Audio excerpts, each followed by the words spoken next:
आप गुड्स खरीद के लाए, है ना, और आपने चैरिटी कर दी, तो आपने किसी को बेचा नहीं, तो वहां से आउटपुट नहीं आया। अब आउटपुट आया नहीं, इनपुट चला गया, तो एंड कंज्यूमर आप खुद ही हो गए। रिवर्स चार्ज क्या है भैया? आपका पैसा नहीं है, वो गवर्नमेंट का पैसा है, तो आप कलेक्ट करोगे लेकिन अपनी जेब में नहीं रखोगे, ये गवर्नमेंट को पे करना पड़ेगा। एग्जाम में अगर क्वेश्चन आएगा तो कैसा आएगा, यानी क्वेश्चंस को कैसे डील करोगे आप। इनपुट CGST क्या हो रहा है, क्रेडिट हो रहा है 180 रुपए। किसकी वजह से क्रेडिट हो रहा है? ड्रॉइंग्स की वजह से, है ना। तो अब डाल दो यहाँ पर क्रेडिट साइड में, क्रेडिट साइड में डाल दो इसको ड्रॉइंग की वजह से। क्या हो जाएगा? By drawings.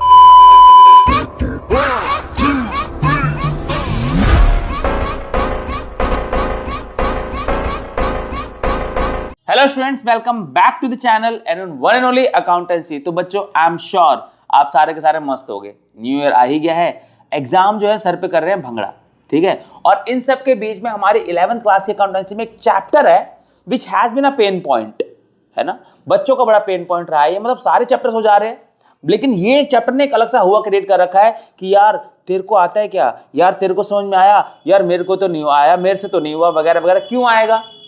पता है क्यों नहीं आ रहा है? क्योंकि ना भागम भाग लगी हुई है, सब भाग दौड़ में लगे पड़े हैं कि बस जैसे भी करके सिलेबस कंप्लीट करा दे, ठीक है। सबसे पहले चैप्टर की बात करें, कौन चैप्टर की बात कर रहा हूं मैं? अभी तक तुम गेस कर चुके होगे, पहले तो थंबनेल पे देख के आ चुके होगे तुम, है ना। And the chapter is none other than GST, goods and services tax. बात समझ में आ रही है? चैप्टर बहुत ज्यादा इंपॉर्टेंट है, एग्जाम में इसमें से आएगा for sure, there is no doubt. बात समझ में आ रही है?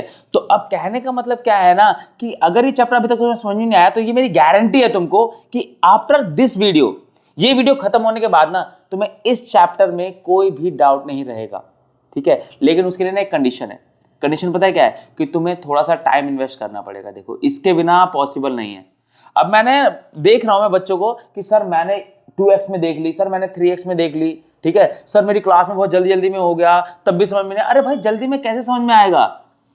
इतनी भागम भाग थोड़ी है। एक ऐसा टॉपिक जो कि बहुत इंपॉर्टेंट है और तुमने आज से पहले इसके बारे में सुना भी नहीं है, और तुम सोच रहे हो कि एकदम स्पीड अप करके मतलब ऐसे हो जाए कि मतलब दिमाग में घुस जाए। तो जितनी तेजी से दिमाग में घुस रहा है उतनी से बाहर भी निकल जा रहा है। सिंपल है, बहुत सिंपल सा फंडा है। टाइम तो इन्वेस्ट करना पड़ेगा, है ना। तो चलो बिना किसी देरी के आज हम स्टार्ट करते हैं और खत्म भी करते हैं अपना chapter goods and services tax, ठीक है। इंपॉर्टेंट है आपके टाइम इन्वेस्टमेंट, आपको थोड़ा सा टाइम इन्वेस्ट करना पड़ेगा। ये वीडियो आराम से देखो, तसल्ली से देखो। तो it's not about completing syllabus only, सिर्फ सिलेबस कंप्लीट करना है तो इंपॉर्टेंट नहीं है ना। इंपॉर्टेंट ये है कि आपको आना भी चाहिए। तो देखो, लर्निंग टेक्स टाइम, है ना। इस चैप्टर को तसल्ली से देखना, मेरी गारंटी है तुमको इस चैप्टर के एंड में तुम्हें कोई प्रॉब्लम नहीं रहेगी। ये चैप्टर तुम्हें, जब ये वीडियो खत्म होगी ना, ये चैप्टर तुम्हें पूरा का पूरा आता होगा, क्वेश्चंस करने में भी कोई दिक्कत नहीं आएगी। दिस इज फॉर श्योर, है ना। तो चलो बिना किसी देरी के शुरू करते हैं हमारा chapter goods and services tax. देखो चैप्टर क्या है बच्चों, नाम से अपने आपको डिफाइन करता है, गुड्स एंड सर्विसेज टैक्स। तो अगर मैं बात करूं टैक्स के बारे में, तो क्या समझते हो टैक्स का मतलब क्या है बच्चों? टैक्स को हिंदी में बोलते हैं कर। Tax is something that you पे एंड एक्सपेक्टिंग नथिंग इनडायरेक्टली। आप पे करते हो, लेकिन आप ये उम्मीद मत करना कि उसके बदले में डायरेक्टली आपको कुछ मिलेगा। इनडायरेक्टली मिलेगा, अनडाउटेडली मिलेगा। क्या? आप देखो, आपको गवर्नमेंट स्कूल्स मिल रहे हैं, आपको सड़कें मिल रही है चलने के लिए, गाड़ियां चलाने के लिए, कहीं आने जाने के लिए, ठीक है। आपको गवर्नमेंट हॉस्पिटल्स मिल रहे हैं जहाँ पे फ्री में इलाज हो रहा है या बहुत सस्ते में इलाज हो रहा है। तो आपको सर्विसेज मिल तो रही हैं, लेकिन डायरेक्टली नहीं मिल रही है। यूजुअली हमारी आदत क्या है कि भाई मैंने तेरे को पैसा दिया, तू मेरे को सामान दे, मैंने तेरे को पैसे दे, तू मेरे को सर्विस दे। ये हमारा नॉर्मल सिंपल सा सिनेरियो रहता है। लेकिन अगर इस केस में मैं बात करूं ना, तो इस केस में ऐसा नहीं होता। टैक्स में ऐसा नहीं होता। टैक्स में आप पे तो करते हो, लेकिन आपको डायरेक्ट कुछ नहीं मिलता है। आप गवर्नमेंट को पे करते हो, गवर्नमेंट आपको बदले में सर्विसेज देती है, ठीक है, और वो इनडायरेक्टली देती है। बात समझ में आ रही है? तो टैक्स का मतलब समझ में आया आपको? टैक्स क्या है? एक कर जो आप गवर्नमेंट को चुकाते हो, जिसके बदले में डायरेक्टली आपको कुछ भी नहीं मिलता है। सिंपल है ना, इनडायरेक्टली मिलता है फॉर श्योर। दूसरी बात आती है कि गुड्स एंड सर्विसेज टैक्स। अभी गुड्स वस्तुएं, सामान है, चीजें हैं। सर्विसेज जो आपको सर्विस प्रोवाइड हो रही है, टीचिंग की सर्विस हो गई, ठीक है, वकील की सर्विसेज हो गई, सीए की सर्विस हो गई, डॉक्टर की सर्विस हो गई, नाई की सर्विस हो गई, ये सर्विसेज हैं। अरे बात समझ में? गुड्स क्या है? जो भी आप सामान यूज कर रहे हो, ये फोन आप यूज कर रहे हो, जिसमें वीडियो देख रहे हो, ये गुड है।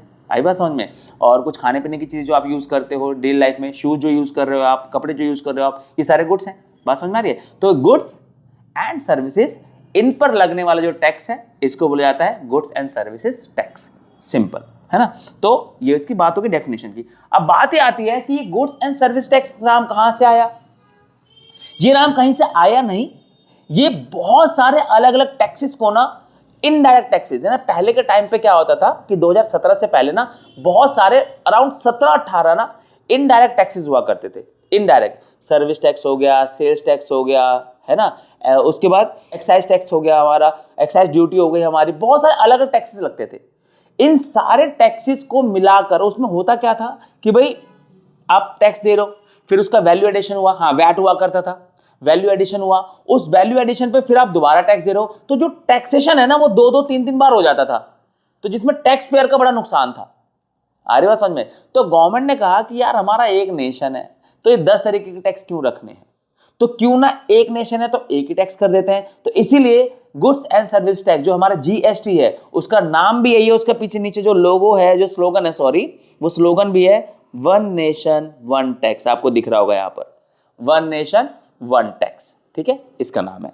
अब ये कब आया, introduced in India with effect from 1 जुलाई 2017, 1 जुलाई 2017 को इसको इंट्रोड्यूस किया गया। जो हमारी गवर्नमेंट है, मोदी सरकार ने इसको इंट्रोड्यूस किया था इंडिया में। नॉट ओनली इन इंडिया, जो हमारी जो यूनियन टेरिटरीज भी हैं वो सारी की सारी, ठीक है, जैसे लक्षद्वीप हो गया हमारा, अंडमान निकोबार हो गया हमारा, ठीक है, तो ये सारे जो हमारी यूनियन टेरिटरीज भी होती हैं, दिल्ली भी है हमारा, चंडीगढ़ भी आता है उसमें, तो इन सब के अंदर ये लागू किया गया, ठीक है, सेंटर में भी।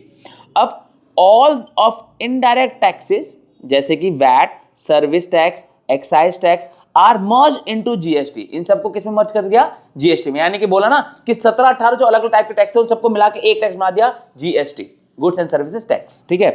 It eliminates the need of filing multiple returns, है ना, बताया ना कि जो अलग अलग टैक्स देने पड़ते थे, सीएसटी दो, ठीक है, वैल्यू एडेड टैक्स दो, वैट दो, फिर सेल्स टैक्स दो, एक्साइज है, कस्टम ड्यूटी है, 36 तरीके अलग टैक्स थे, वो सारे मिटा के एक में मर्ज कर दिया गया और एक जीएसटी बना दिया गया।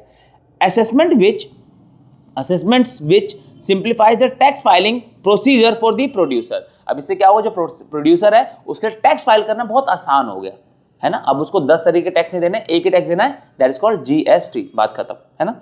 अब GST is a destination based single tax on supply of goods and services. बहुत सिंपल सा है कि जो जीएसटी है ये एक डेस्टिनेशन बेस्ड टैक्स होता है। डेस्टिनेशन बेस्ड का मतलब ये होता है कि आप जिस जगह पर कंज्यूम करोगे आप वहीं पर टैक्स दोगे।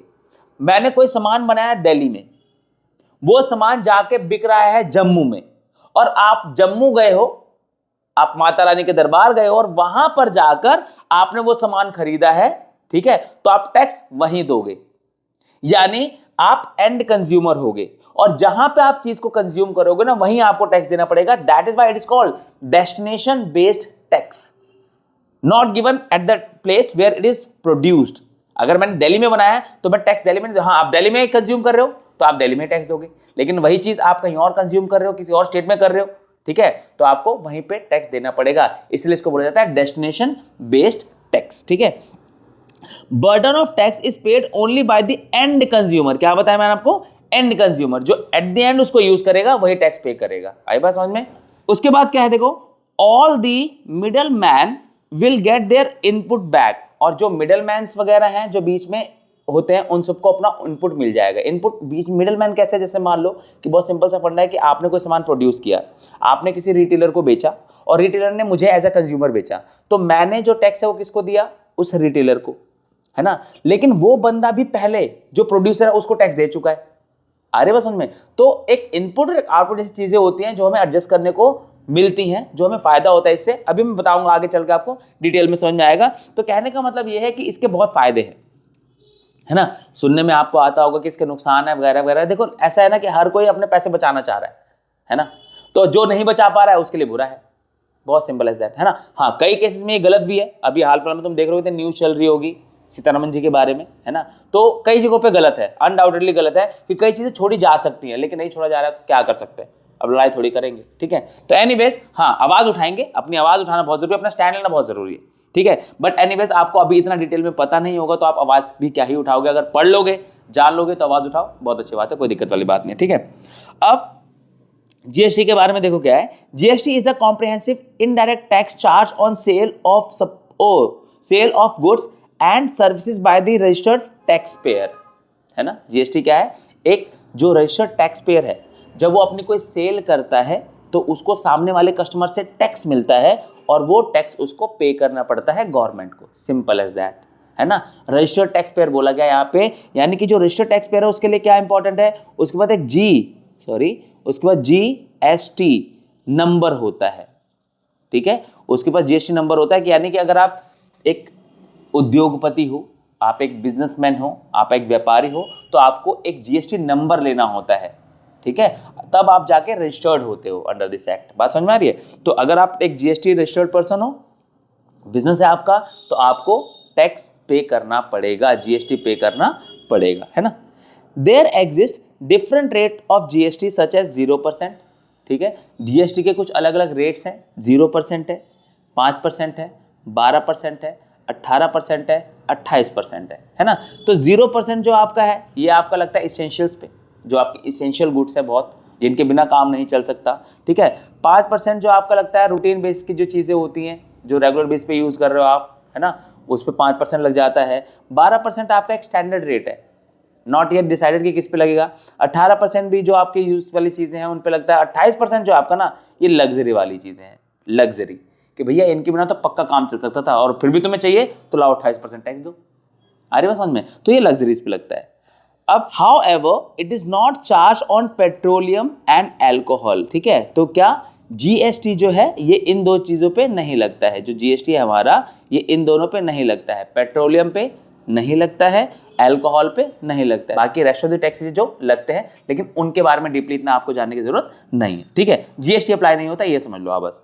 How almost all the 17 direct taxes are merge into one indirect tax, मतलब जो 17 अलग अलग, जैसे मैंने आपको स्टार्टिंग में बता दिया, अलग टैक्स को मिलाकर ये जीएसटी बना हुआ है, सिंपल एज दैट, है ना। यानी हमें बहुत सारे अलग टैक्स अप्लाई लगा देने की जरूरत नहीं है, बस एक लग जाता है। Next, it is a destination based value added tax, ये मैंने आपको बता ही दिया है कि डेस्टिनेशन बेस्ड इसको इसलिए कहा जाता है कि जहां पर भी ये यूज किया जाएगा, एंड कंज्यूमर जो भी होगा उसको ये पे करना पड़ेगा, सिंपल। आई बात समझ में, ठीक है। ये लिखा हुआ भी है, charge from the final consumer, ये हम कहां से चार्ज करते हैं, फाइनल कंज्यूमर से चार्ज करते हैं, ठीक है। प्रोड्यूसर से चार्ज नहीं किया जाता, यानी प्रोड्यूसर, ये सिनेरियो सारा अलग है, अभी आप नीचे नीचे जाओगे ना आपको चीजें और क्लियर होती चली जाएंगी, ठीक है।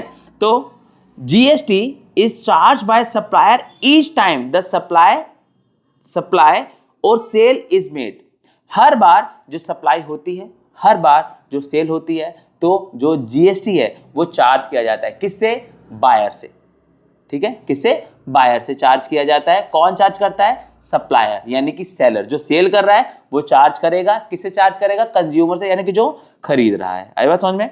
It is charge on the sale value that is net value, ये इंपॉर्टेंट है, जब क्वेश्चन करने की बात आती है ना, तो ये वाला पॉइंट बहुत इंपॉर्टेंट है। It is charge on sale value that is net value after all types of discounts, जितने भी डिस्काउंट्स वगैरह है सब कुछ देने के बाद, आप सिंपल से समझो ना कि जब आप टैक्स दोगे, आप डोमिनोज जाते होगे, आप पिज्जा हट जाते होगे, आप केएफसी जाते होगे, तो वहां पर जो आपको टैक्स मिलता है, देना पड़ता है, सॉरी, किस पे देना पड़ता है, बिलिंग अमाउंट पे। आपने एक बकेट खरीदा 799 का, तो आप बिलिंग अमाउंट को अगर देखोगे तो आपको 799 प्लस CGST नाम की एक चीज होती है 9% पे, फिर SGST नाम की एक चीज होती है 9% पे, है ना। तो ये बिलिंग अमाउंट और प्लस में 9% सबको मिला के एक टोटल अमाउंट आपको एज अ बिल पे करना पड़ता है। तो जो बिलिंग अमाउंट होता है ना, फाइनल अमाउंट जो होता है, जो आपको पे करना है, अब उस पे आपको जीएसटी देना पड़ता है। सिंपल बात समझ में आ रही है। अब आप रिलेट कर पा रहे हो कि हाँ यार टैक्स तो देना पड़ता है, जब केएफसी में जाते हैं खाने के लिए, लेग पीस दबाते हैं जब हम जाके, तो टैक्स तो देना पड़ता है ना। जब पिज्जा ठूस रहे होते हैं हम, तो टैक्स तो देना पड़ता है, बिलिंग अमाउंट पे लिखा होता आता है वो, आई बात समझ में। तो वही जो आप नीचे देखते हो ना टैक्स, वही है, इसी की बात चल रही है यहाँ पर, है ना। अब आप देखोगे ना, अब आप जब जाओगे तो बिल वगैरह देखना, अब आप रिलेट कर पाओगे, चीज़ आपको बिल्कुल समझ में आएंगी कि हाँ एक्चुअली में ऐसा होता है, ठीक है। चलो अब क्या है, फीचर्स ऑफ जीएसटी क्या है, देखो। It applies on whole country, that is all state and union territories, ये सारी की सारी कंट्री में हमारे अप्लाई होता है, और जो हमारी यूनियन टेरिटरीज भी है, जैसे मैंने बताया लक्षद्वीप हो गया हमारा, अंडमान निकोबार हो गया हमारा, यहाँ इन सब जगहों पर भी अप्लाई होता है। It is destination based consumption tax, destination based tax होता है। There are 4 tax slab 5, 12, 18 and 20। Zero को कंसिडर हमने इसलिए नहीं किया क्योंकि वो टैक्स स्लैब में आया नहीं ना, वहां पर देना नहीं पड़ रहा ना, तो इसलिए हमने उसको हटा दिया। तो 5 हो गए हमारे, 5%, 12%, 18% और 28%। आई बात समझ में? ये हमारा बेसिक इंट्रोडक्शन था। अब थोड़ा सा हम और अंदर चलते हैं, इसके बारे में थोड़ा और डीपली जानते हैं इसको। जीएसटी जो है ना बच्चों, ये टोटल हमारे 3 टाइप के होते हैं। जीएसटी हमारे 3 टाइप के होते हैं। आई बात समझ में? एक है हमारा CGST, CGST, एक है हमारा SGST और एक है हमारा IGST। CGST की अगर मैं बात करूं तो CGST का मतलब होता है central, C stands for central goods and services tax. Central का मतलब ये है कि ये वो पैसा है जो सेंट्रल गवर्नमेंट को जाएगा। किसको जाएगा? सेंट्रल गवर्नमेंट को। यानी कि इररिस्पेक्टिव ऑफ दिस सामान आप कहां खरीद रहे हो, आप अपने स्टेट में खरीद रहे हो, आप किसी और स्टेट में खरीद रहे हो या कहीं भी खरीद रहे हो, आपको जो टैक्स देना पड़ेगा ना, जो आप दोगे, CGST जो आप दोगे, वो आप दोगे किसको? सेंट्रल गवर्नमेंट को। ऑल्दो किसी और स्टेट जब बेचने की बात आती है ना तो बात अलग हो जाती है, लेकिन अगर आपने CGST दिया है तो जो C है ना, ठीक है, ये C है सेंट्रल के लिए, यानी कि ये मोदी, ठीक है, ये मोदी जी की जो गवर्नमेंट है ना, ये उसको दोगे आप। आई बात समझ में? उसके बाद अगर मैं SGST की बात करूं तो SGST जो है हमारा, ये आप दोगे स्टेट गवर्नमेंट को। किसको दोगे? स्टेट गवर्नमेंट को। अगर तो आप दिल्ली में हो, मान लो आप दिल्ली से हो, जैसे मैं दिल्ली से हूं, तो अगर मैं SGST दूंगा, है ना, तो वो मैं दूंगा केजरीवाल को, ठीक है, केजरीवाल को मैं दूंगा SGST, है ना। और IGST जो होता है ये इंटीग्रेटेड होता है। इसका मतलब ये कि ये किसी स्टेट को नहीं जाता, ये पूरा का पूरा सेंट्रल को ही जाएगा, क्योंकि ये एक स्टेट की सेल है जो कि दूसरे स्टेट में हुई है, ठीक है। तो 3 टाइप के हमारे टैक्सेस हैं, एक है हमारा CGST, एक है हमारा SGST और एक है हमारा IGST, ठीक है। थोड़ा सा समझ लो इसको आप। CGST और SGST ये जो 2 होते हैं ना, ये दोनों के दोनों किसमें लग रहे हैं? Intra state sales. किसमें? इंट्रा स्टेट सेल, यानी सेम स्टेट के अंदर, ठीक है, सेम स्टेट के अंदर अगर जो सेल्स हैं सेम स्टेट में हुई है, यानी कि सेम स्टेट का मतलब क्या है? दिल्ली और दिल्ली, यानी दिल्ली का प्रोड्यूसर है, दिल्ली का ही बायर है। आई बात समझ में? हरियाणा, ठीक है। तो जैसे मान लो कि एक एग्जांपल यहां पर देख लो, अयोध्या टू मथुरा। अब अयोध्या कहां पर आता है? यूपी में। मथुरा कहां पर आता है? यूपी में। तो ये दोनों स्टेट कहां के हैं? यूपी के ही हैं, ठीक है, ये दोनों जगह कहां पे हैं? यूपी में ही है। तो इसी तरीके से अगर सेम स्टेट में सेल्स हो रही है, ठीक है, तो उसमें CGST और SGST ये 2 टैक्सेस देने पड़ते हैं। हर बार जो बिल बनेगा ना वो ऐसे बनेगा, जैसे 9% का आपका CGST बनेगा और 9% का आपका SGST बनेगा, ठीक है। या फिर अगर 12% है तो 6% होगा, अगर 5% है तो 2.5% होगा। तो अगर हमारा जो टैक्स है वो सेल्स जो है वो सेम स्टेट में हो रही है तो ये ध्यान रखना है। अगर एक स्टेट से दूसरे स्टेट में बात चली जाती है, यानी मान लो कि दिल्ली टू हरियाणा, ठीक है, अगर दिल्ली से हरियाणा के लिए सेल्स हो रही है, दिल्ली का कोई प्रोड्यूसर है जो कि अपना सामान बेच रहा है हरियाणा में, ठीक है, तो वहां पर जो GST की बात होगी वो बात होगी IGST की। किसकी होगी? IGST के बारे में बात होगी। बात समझ में आ रही है? तो यहां पर देखो, इंटरस्टेट सेल्स क्या है? Interstate sale. इंटरस्टेट किसको बोलते हैं? अगर आपको ऐसे समझ में नहीं आ रहा तो आपको इसको ऐसे समझो, इंटर, याद है, इंटरकास्ट मैरिज एक वर्ड है जो आपने सुना होगा। इंटरकास्ट मैरिज क्या है? जब 2 अलग अलग कास्ट में लोग शादी करते हैं। तो इंटर मतलब है अलग अलग और इंट्रा मतलब है सेम। आया बात समझ में? तो इंटर का मतलब है अलग अलग स्टेट्स में।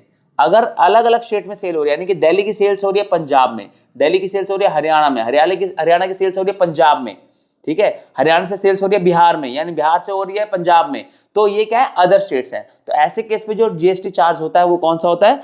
IGST। और इसमें कोई टुकड़े नहीं होते, पूरा का पूरा सीधा गवर्नमेंट को ही जाता है, इसमें किसी स्टेट को कुछ नहीं मिल रहा है। आ रही है बात समझ में? ठीक है। लेकिन अगर स्टेट टू स्टेट है तो स्टेट गवर्नमेंट बोलेगी भैया हमारे में सेल्स हो रही है तो थोड़ा हमें भी दो, ठीक है, थोड़ा तुम रख लो। तो आधा सेंटर को जाता है और आधा स्टेट को जाता है, लेकिन आईजीएसटी केस में ऐसा नहीं है, पूरा का पूरा गवर्नमेंट को जा रहा है। बात समझ में आ रही है? ठीक है, तो इस तरीके से हमारा ये हो गया। अब उसके बाद जीएसटी जो है ये 2 टाइप से अप्लाई होते हैं, 2 टाइप से लिए जाते हैं। ठीक है, अब 2 टाइप के लोग हैं तो 2 टाइप के जीएसटी भी होंगे हमारे। एक होता है हमारा इनपुट जीएसटी और एक होता है हमारा आउटपुट जीएसटी। बच्चों, एक होता है इनपुट जीएसटी और एक होता है आउटपुट जीएसटी। अब ये इनपुट जीएसटी क्या है? ये है खरीदने वालों के लिए, है ना, खरीदने हो गया, ये है खरीदने वालों के लिए। बात समझ में आ रही है? और एक है हमारा आउटपुट, ये है बेचने वालों के लिए, ये है बेचने वालों के लिए। खरीदने वालों का मेरा मतलब क्या है? बायर्स, और बेचने वाले का मतलब मेरा क्या है? सेलर है। अब जो इनपुट है ना, इनपुट होता है whenever you make a payment, जब भी आप पेमेंट करोगे, जब भी आप पे करोगे तो आपका इनपुट जीएसटी लगेगा, है ना। तो देखो क्या है, GST collected by the seller on behalf of the government is termed as GST output. GST जो कलेक्ट किया जाता है, कलेक्ट कौन करेगा? जो सामान बेचेगा वो बिल का पैसा भी लेगा और टैक्स का पैसा भी लेगा, तो कलेक्ट कौन कर रहा है? कलेक्ट हमेशा करेगा कौन? बेचने वाला। कौन करेगा? बेचने वाला, यानी कि सेलर करेगा। बात समझ में आ रही है? तो जो सेलर कलेक्ट करेगा ना, उसको बोलते हैं आउटपुट, और जो खरीदने वाला टैक्स पे करेगा उसे बोलेंगे इनपुट। तो the purchases of goods and services pay GST, purchaser on purchase is termed as input GST. Simple, कि जो सामान खरीदेगा, सामान खरीदने के बदले में पेमेंट करेगा, तो जो सामान खरीदने के लिए पेमेंट करेगा वो साथ में टैक्स की पेमेंट भी करेगा, तो उसको बोलेंगे इनपुट। तो ध्यान रखना, जब आप पेमेंट करते हो, टैक्स पे कर रहे हो, तो वो इनपुट है, और जब आप पेमेंट रिसीव कर रहे हो और टैक्स रिसीव कर रहे हो तो वो आउटपुट है। ये बात ध्यान रखना। अब ये जो इनपुट है ना बच्चों, ये आपके लिए होती है एसेट। ये आपके लिए क्या होती है? एसेट। अभी आगे बताऊंगा क्यों एसेट होती है। और ये आउटपुट है, ये आपके लिए होती है लायबिलिटी। ठीक है, जो इनपुट है, इनपुट जीएसटी है, ये एक पेयर के लिए एसेट होती है, और जो आउटपुट है, जो रिसीव कर रहा है बंदा, उसके लिए लायबिलिटी है। रीजन बहुत सिंपल सा है कि जो आप रिसीव करते हो, क्या वो आप अपनी जेब में रख पाओगे? क्या वो आपका पैसा है? नहीं, ये एक इनडायरेक्ट टैक्स है, जो सामने वाले ने आपको दिया तो है, बट आपको ये पैसा गवर्नमेंट को देना है, आपको ये पैसा गवर्नमेंट को देना है। बात समझ में आ रही है? ठीक है, तो इसीलिए जो आउटपुट होता है वो रिसीव किया जाता है, और वो गवर्नमेंट का पैसा होता है, क्योंकि हमें गवर्नमेंट को चुकाना है वो पैसा, इसलिए हमारे लिए वो क्या होता है? लायबिलिटी होता है। ऑन द अदर हैंड, अगर मैं इनपुट की बात करूं, तो इनपुट क्या है कि आपने किसी को टैक्स दिया है ना, तो आपने किसी को टैक्स दिया है और इधर आपने किसी टैक्स लिया है। मान लो कि मेरी एक दुकान है, ठीक है, मैं किसी सामान खरीद के लाया, है ना, मैं एक सामान खरीद के लाया, इधर से मैं सामान खरीद के लाया हूं और इधर मैंने किसी एक को बेच दिया, है ना, तो मैं एक मिडलमैन हो गया कि भाई मैंने इससे सामान खरीदा और मैंने इसको सामान बेच दिया।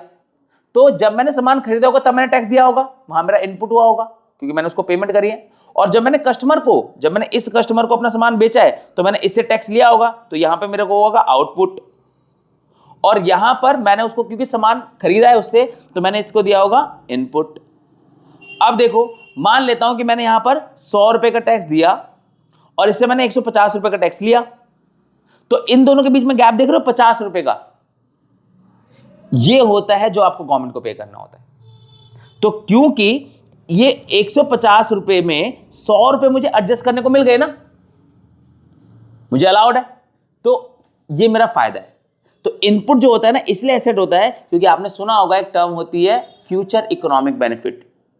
एसेट की डेफिनेशन में ही आई है future economic, assets are the future economic benefit. Starting में स्टार्ट यहीं से होता है, assets are the future economic benefit. तो आपको फ्यूचर में इसका इकोनॉमिक बेनिफिट मिल रहा है, जो 100 आपने आगे दिए है ना, वो आपको एडजस्ट करने का मौका मिल रहा है कल को जब आप रिसीव करोगे किसी से। तो इसलिए इनपुट हमारे लिए क्या होता है? एसेट होता है, और आउटपुट हमारे लिए क्या होता है? लायबिलिटी होता है। ठीक है, तो ये हमारा इनपुट आउटपुट का फंडा हो गया। अब कुछ चीजें ऐसी हैं बच्चों जिस पे हमें जो टैक्सेस है ना वो एडजस्ट नहीं कर पाएंगे हम चाह के भी। क्यों नहीं कर पाएंगे? क्योंकि हम उसके एंड कंज्यूमर खुद ही बन जाते हैं। आप कंपनी के पॉइंट ऑफ व्यू से सोच रहे हो, है ना, तो कई चीजें ऐसी हैं जो आप खरीद के लाओगे तो, लेकिन आप बेच नहीं पाओगे किसी को, जो आप ही के लिए यूज हो रही होंगी। तो जब आप अपने लिए यूज कर पा रहे हो उसको, या अपने लिए कंज्यूम कर रहे हो उसको, तो आप बताओ ना कि आप उसका टैक्स जो है वो किसी और से कैसे रिसीव करोगे। इट्स जस्ट दैट कि बस आप पे करोगे और कुछ नहीं हो सकता उसमें, ठीक है। तो देखो क्या है, रिपेयर ऑन बिल्डिंग, आपने अपनी बिल्डिंग रिपेयर कराई तो अपनी जो रिपेयर्ड बिल्डिंग है किसी को बेच दोगे क्या? आपका काम नहीं है वो बेचने का ना बिल्डिंग। दूसरा, फूड एंड बेवरेजेस एक्सपेंसेस, आप खाना खरीद के लाए, कोल्ड ड्रिंक खरीद के लाए, आपने खा लिया पी लिया, बेचा थोड़ी ना उसको, तो एडजस्ट कहाँ से करोगे पैसा, है ना। तो ये क्या है, there are some GSTs can't be set off, जो मैंने अभी ऊपर बताया आपको कि आपने किसी को टैक्स दिया और किसी से टैक्स लिया, तो दोनों को एडजस्ट करके जो बैलेंस आया वो आपने गवर्नमेंट को दिया। लेकिन ये वो चीजें हैं जहां पर आप अपना टैक्स जो है ना, जीएसटी जिसको हम बोल रहे हैं, उसको सेट ऑफ नहीं कर पाओगे, ठीक है। आप इसको सेट ऑफ नहीं कर पाओगे, क्यों? क्योंकि आप खुद ही इसके एंड कंज्यूमर बन गए, सॉरी, आप उसके एंड कंज्यूमर खुद ही बन गए। आई बात समझ में? इसलिए आप इसको कहीं सेट ऑफ नहीं कर पाओगे। तो membership fee of the club हो गई, तो मेंबरशिप आप अपने लिए यूज कर रहे हो ना, तो आप उसको सेट ऑफ कैसे करोगे? फिर हेल्थ इंश्योरेंस, अपनी हेल्थ का इंश्योरेंस दे रहे हो, यहां पर आप इसको सेट ऑफ नहीं कर पाओगे। परचेज ऑफ व्हीकल है, आप इसको सेट ऑफ नहीं कर पाओगे। डोनेशन को आप सेट ऑफ नहीं कर पाओगे, ड्रॉइंग को आप सेट ऑफ नहीं कर पाओगे, क्योंकि आप खुद इसकी एंड कंज्यूमर हो, और अगर आप एंड कंज्यूमर हो तो आप कहां से सेट ऑफ करोगे? नहीं कर पाओगे, ठीक है। तो नेक्स्ट आता है रिवर्स चार्ज। अच्छा, अब ये एक अलग चीज है जो आपकी बुक में दे रखी है। रिवर्स चार्ज क्या है भैया? बड़ा सिंपल सा है। रिवर्स चार्ज कुछ ऐसा नहीं है रॉकेट साइंस जो आपको समझ में नहीं आनी चाहिए, बहुत इजीली समझ में आएगी, बहुत इजीली समझ में आएगी। सिंपल समझो आप, एक यहाँ पर आपको एक ना डिजाइनर दिख रही होगी कि लड़की है जो कि ना एक अपना डोमेस्टिक इंडस्ट्री, ठीक है, जिसको हम बोलते हैं एक घरेलू उद्योग कर रही है। अपने घर में इसने मशीन लगा रखी है, ठीक है, घर में एक छोटी सी बाहर शॉप खोल रखी है और वो चला रही है ना। महीने का मान लो 20-1 हज़ार रुपये कमाती है, कुछ ऐसा, ठीक है। और बढ़िया डिजाइन्स वगैरह, डिजाइन्स अच्छे बनाती है, लेकिन बहुत ज़्यादा इनकम नहीं है इसकी। एक दिन जूडियो वाला यहीं से गुजर रहा होता है, ठीक है, और इस लड़की को देखता है, डिज़ाइनर को देखता है कि यार क्या बढ़िया ड्रेसेस बना रखी है इसने यार, है ना। इससे बात करके देखते हैं कि अच्छा, ये जाता है इसके पास, इसको अप्रोच करता है कि तुम हमारे लिए ड्रेसेस बनाओगे क्या? वो कहेगी मेरे पास मशीनें ज़्यादा है नहीं, ठीक है, और मेरे पास जो वर्कर्स हैं वो भी इतने ज़्यादा नहीं है। तो कह रहा है वो सब हम अरेंज करा देंगे, उसकी टेंशन में तुम मत लो, तुम बस बताओ ड्रेसेस बनाओगे क्या? कहते हाँ ठीक है बना दूंगे, मेरे को सब कुछ अवेलेबल होगा तो क्यों नहीं बना दूंगी। डिज़ाइंस मेरे हैं, मेरे दिमाग में बहुत सारे डिज़ाइंस हैं, मैंने बहुत सारे डिज़ाइन बना रखे हैं ऑलरेडी, ठीक है, मेरी कैटलॉग है बहुत धांसू सी। ठीक है भाई, चलो इसके पास जाते हैं। इनके बीच में डील होती है कि ठीक है हम तुम्हें 1 करोड़ रुपए देंगे, तुम्हारे लिए इतनी ड्रेसेस बना दो। अग्री हो जाती है, ठीक है। लेकिन ये जो लड़की है जो कि महीने के सिर्फ 20,000 रुपए कमा रही थी, ये अभी तक रजिस्टर्ड नहीं होगी जीएसटी के लिए। क्यों नहीं रजिस्टर्ड होगी? क्योंकि ना कुछ लिमिट्स होती हैं। लिमिट्स क्या है कि अगर आप गुड्स सेल कर रहे हो तो आपकी एनुअल सेल जो है, साल की सेल कम से कम 40 लाख होनी चाहिए, और अगर आप सर्विसेज सेल कर रहे हो तो आपकी जो एनुअल सेल है वो कम से कम 20 लाख होनी चाहिए। अब ये लड़की महीने के 20,000 ही कमा रही है, तो ये 40 लाख की सेल कहां से करेगी, है ना। तो इसके पास जीएसटी नंबर अपना नहीं है। अरे बात समझ में, यानी ये रजिस्टर्ड नहीं है। तो अब ये जब पैसा इसको 1 करोड़ मिला, तो मान लो इस साल को एक बार को इसको 1 करोड़ मिल गए, क्या पता कल को इसको ये मिले ना मिले दोबारा, क्योंकि हर साल की डील तो नहीं हुई है, डील तो उस पर्टिकुलर साल की हुई है। अगले साल से फिर इसका ये इनकम हुई तो क्या बस 1 साल के लिए जीएसटी मिल जाएगा इसको? नहीं। तो उस केस में क्या होता है कि अर्निंग भले ही इसकी 1 करोड़ हुई है, इसके बिहाफ पे जो टैक्स है ना, ये टैक्स वो जूडियो ही भरेगी। जो टैक्स है ना वो जूडियो को ही भरना पड़ेगा। इसको बोलते हैं रिवर्स चार्ज, क्योंकि sometimes we deal with a person who is not under the GST, है ना, वो जीएसटी के अंदर है नहीं, वो रजिस्टर्ड नहीं है जीएसटी के लिए, तो उसका टैक्स उसी बंदे को पे करना पड़ता है जिस बंदे ने उसके साथ डील की। जैसे जूडियो ने यहां पर डील की उस डिजाइनर के साथ, 1 करोड़ उसको दिए, तो टैक्स यहां पर उसके पास तो जीएसटी नंबर ही नहीं है अपना, वो रजिस्टर्ड ही नहीं है, तो टैक्स यहां पर किसको पे करना पड़ेगा? जूडियो को पे करना पड़ेगा। बात समझ में आ रही है? इसको बोलते हैं reverse charge. It is applied on the buyer itself, ये बायर पे ही अप्लाई हो जाता है। यूजुअली किस पे? Usually sorry, it is paid by buyer itself. Apply तो डिजाइनर पे हुआ, लेकिन पे किसने किया? बायर ने पे किया। बात समझ में आ रही है? यूजुअली कौन पे करता है? सेलर पे करता है। इनडायरेक्टली कस्टमर से उसको मिलता है और वो गवर्नमेंट को पे कर देता है, लेकिन यहाँ पे she is not in a condition, क्योंकि वो रजिस्टर्ड ही नहीं है। आ रही बात समझ में? तो इसको बोलते हैं रिवर्स चार्ज। क्लियर है? रिवर्स चार्ज क्या होता है? रिवर्स चार्ज के केस में सिंपली जो टैक्स है वो सप्लायर ना पे करके बायर ही पे कर देता है। सिंपल, आपके सामने पूरा एग्जांपल है। आई एम श्योर ये क्लियर है आपको। क्लियर है? चलो अब बढ़ते हैं आगे। अब देखो लिखा भी है यहां पर हमने, Zudio will pay GST to government under reverse charge mechanism. ठीक है, चलो अब आगे। अब यहां तक जो हमने किया ना बच्चों, ये सारा का सारा इंट्रोडक्शन था, जिसमें आई एम श्योर आपको सारी चीजें क्लियर हो गई हैं। 1 मिनट के अंदर अंदर हम फटाफट से देखते हैं शुरू से अभी तक हमने किया क्या क्या है। सबसे पहले हमने बात की भैया ये जीएसटी क्या है, जीएसटी के कुछ पॉइंट्स बताए हमने, GST one nation one tax क्यों बना, फिर उसके बाद एक कभी अप्लाई हुआ, फिर उसके बाद हमने बात की कि बहुत सारे अलग अलग टैक्सेस को मिलाकर जोड़कर एक टैक्स बनाया गया जिसको नाम दिया गया जीएसटी, क्योंकि इससे पहले इनडायरेक्ट टैक्सेस हुआ करते थे, उन अलग अलग इनडायरेक्ट टैक्सेस को मर्ज करके एक टैक्स बना दिया गया। ठीक है, फिर उसके बाद जीएसटी के बारे में थोड़ी और बेसिक बातें करी हमने, कहाँ कहाँ टैक्स जीएसटी लगता है, कितने स्लैब्स हैं उसकी, कितने टाइप के जीएसटीज हैं। ठीक है, फिर उसके बाद हमने इसके कुछ फीचर्स के बारे में बात की। फिर हमने बात की 3 टाइप के जीएसटी होते हैं, सीजीएसटी, एसजीएसटी, आईजीएसटी। ठीक है, यहाँ तक हम श्योर ये आपको क्लियर है। ठीक है, सीजीएसटी और एसजीएसटी तब अप्लाई होता है जब एक स्टेट के अंदर ही सेल हो रही होती है, और आईजीएसटी आगे, है ना, आईजीएसटी जब अदर स्टेट्स में होती है, राइट। उसके बाद 2 टैक्स होते हैं, 2 टाइप के, एक इनपुट एक आउटपुट। इनपुट कब होता है? जब आप सामान खरीदते हो तो आप एक्सपेंस पे कर रहे हो, एक्सपेंस के साथ साथ आपको टैक्स भी पे करना पड़ता है, ये इनपुट है। और इनपुट इसलिए है क्योंकि इनपुट क्या है, आपको इसका फ्यूचर में बेनिफिट मिलेगा, इसलिए आपकी एसेट है, क्योंकि आगे चल के आप इस दिए हुए पैसे को एडजस्ट करा पाओगे कि मैंने तो वहाँ टैक्स दिया था, अब मेरा ये पैसा एडजस्ट करो, गवर्नमेंट से आप डिमांड कर सकते हो। और आउटपुट क्या है? आउटपुट आप कलेक्ट करते हो, जो आपकी इनकम होती है उस इनकम पे आपको टैक्स पे करना होता है। ठीक है, किसको कलेक्ट करते हो? और आप गवर्नमेंट को पे करते हो, क्योंकि आपको गवर्नमेंट को पे करना है, आपकी जेब में होते हुए भी ये पैसा आपका नहीं है, तो आपके लिए क्या है? लायबिलिटी है ना। तो यहाँ उसके बाद हमने बात की कि कहाँ कहाँ पे जीएसटी को आप सेट ऑफ नहीं कर सकते हो, कुछ ऐसे पॉइंट्स पे जहाँ पर जीएसटी को सेट ऑफ नहीं कर सकते हो। कहाँ नहीं कर सकते हो सेट ऑफ? आप जो आपके खुद के एक्सपेंसेस हैं, ऐसे एक्सपेंसेस जो आप अपने लिए कर रहे हो, तो भैया अपने लिए कर रहे हो तो वो कहाँ सेट ऑफ करोगे? सेट ऑफ तो सब करते हो ना, आपने किसी को दिया और किससे लिया, तो आप किसी को टैक्स दोगे तो सही, लेकिन सामान अपने पास ही रख लोगे, खुद ही यूज करोगे, तो यानी आप किसी और को बेच नहीं रहे हो, और आप किसी को नहीं बेच रहे हो तो आप सेट ऑफ नहीं करा पाओगे। नेक्स्ट, रिवर्स चार्ज मैंने आपको बताया। रिवर्स चार्ज क्या होता है? सिंपल सी कंडीशन है जहां पर जो सप्लायर है नॉट रजिस्टर्ड है, supplier is not registered under GST act, है ना, तो अब वो रजिस्टर्ड नहीं है तो उसके पास जीएसटी नंबर नहीं होगा। अब उसके पास जीएसटी नंबर नहीं होगा तो ये टैक्स नहीं पे कर सकता है, पे कर सकती। तो जो इसके केस में जो बायर ही होगा ना, जो बायर होगा वही टैक्स पे कर देगा, इसको बोलते हैं रिवर्स चार्ज। तो यहां तक हमने सारे इंट्रोडक्शन बात कर लिए, के बारे में बात कर ली।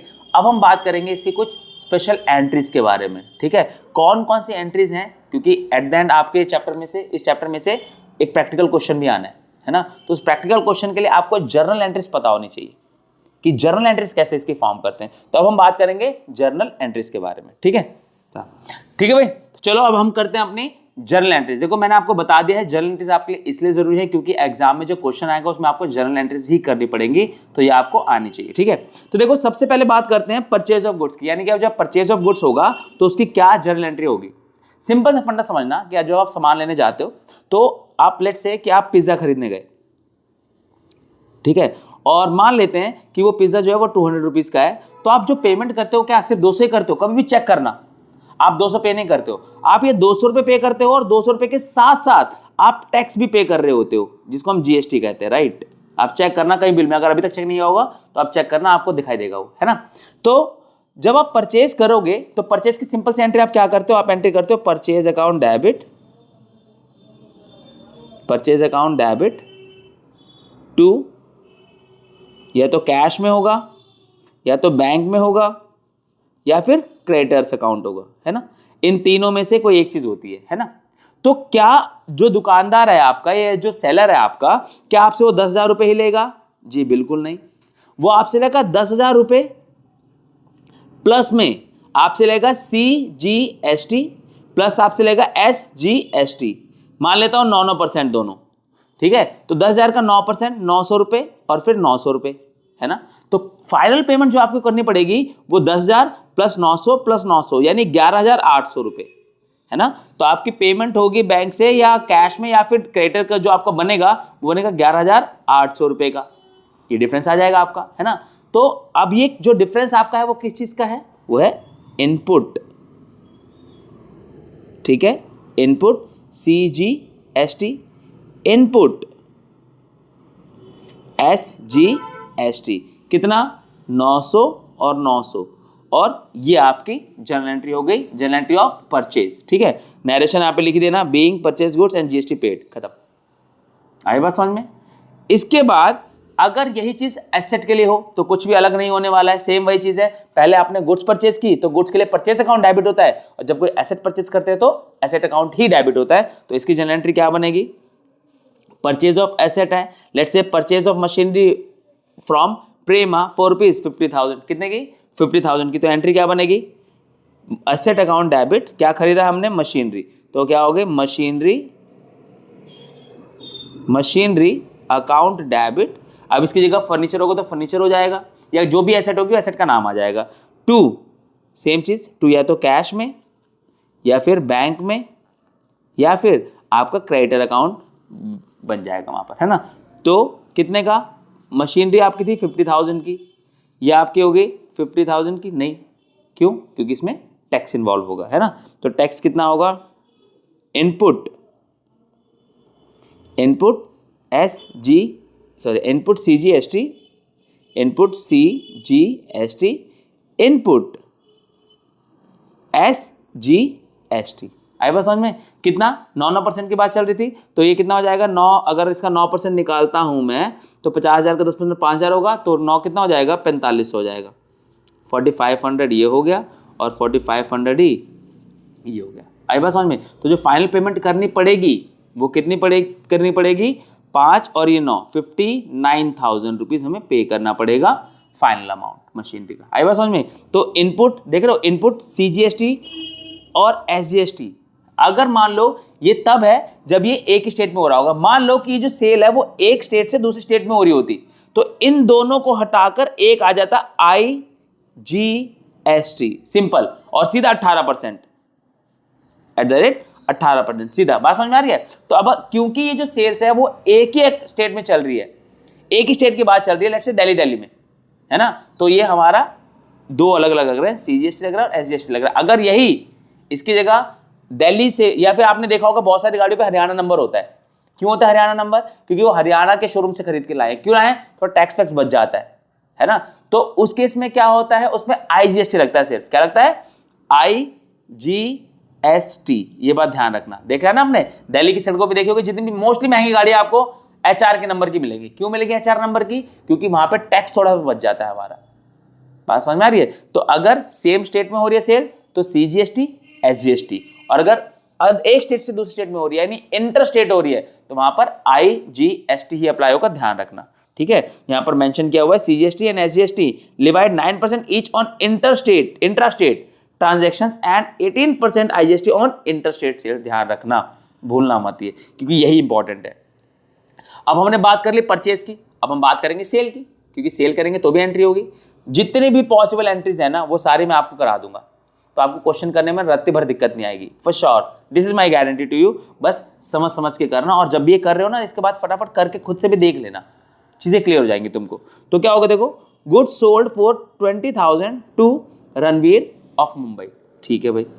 अब मान लेता हूं कि मैंने क्या बोला, मैं दिल्ली का हूं, अब मैंने सेल कहां करी है, रणवीर को, है ना, रणवीर कहां का है, मुंबई का है। तो अब मैं यहां पर आपको IGST भी दिखाऊंगा। देखो क्या है, गुड्स आप सेल करते हो, जब आप सेल करते हो आपको पैसा मिलता है ना, तो एंट्री आप क्या करते हो, कैश अकाउंट डेबिट या फिर बैंक अकाउंट डेबिट या फिर सन्ड्री डेटर बनता है आपका, है ना, डेटर्स पर्सनल अकाउंट, ठीक है, तीनों में से कोई ना कोई डेबिट होगा आपका। तो जब आपको पैसे मिलेंगे तो कितने मिलेंगे, आपको मिलेंगे प्रोडक्ट जितने का आपने बेचा प्लस में टैक्स जो सामने वाले को पे करना है ना। तो cash account debit, bank account debit, debts account debit to sales account, this is what you do. ये नॉर्मल एंट्री आप करते हो, 20,000 है तो 20,000 आपका सेल्स में चला जाएगा। लेकिन क्या आपको 20,000 ही मिलेंगे, नहीं, आपको टैक्स भी मिलेगा। कौन सा टैक्स? Output IGST। क्यों? क्योंकि मैंने मान लिया कि मैं दिल्ली का हूं और मैंने सेल कहां पर करी है? मुंबई में की है। तो क्योंकि दिल्ली से मुंबई में सेल्स हुई है तो यहां पर क्या लगेगा? IGST लगेगा। क्या लगेगा? IGST। क्लियर है? तो अब ये कितना हो जाएगा? 20,000 है। 20,000 का अगर मैं लेता हूं कितना परसेंट, लेट से 18%, तो कितना हो जाएगा? 36। 20,000 का 18% कितना हो जाएगा? 36, यानी 3600 रुपये। आई बात समझ में? तो ये कितना हो जाएगा? 23,600। 23,600 ये मेरा कैश बैंक। लेकिन इसमें से ना 3600, ध्यान रखना ये तुम्हारा नहीं है। कभी तुम सोचो सारा तुम्हारा हो गया। 3600 गवर्नमेंट का पैसा है जिसपे तुम्हें बस इतनी सी रियायत मिलेगी कि जितना तुमने टैक्स दिया है उसको इससे एडजस्ट कर सकते हो। जितना तुमने IGST पे किया है और जितना तुमने कलेक्ट किया है उन दोनों को आप एडजस्ट कर सकते हो। उसके बाद जो भी फालतू बचेगा वो तुम गवर्नमेंट को आपको देना पड़ेगा। It is as simple as that.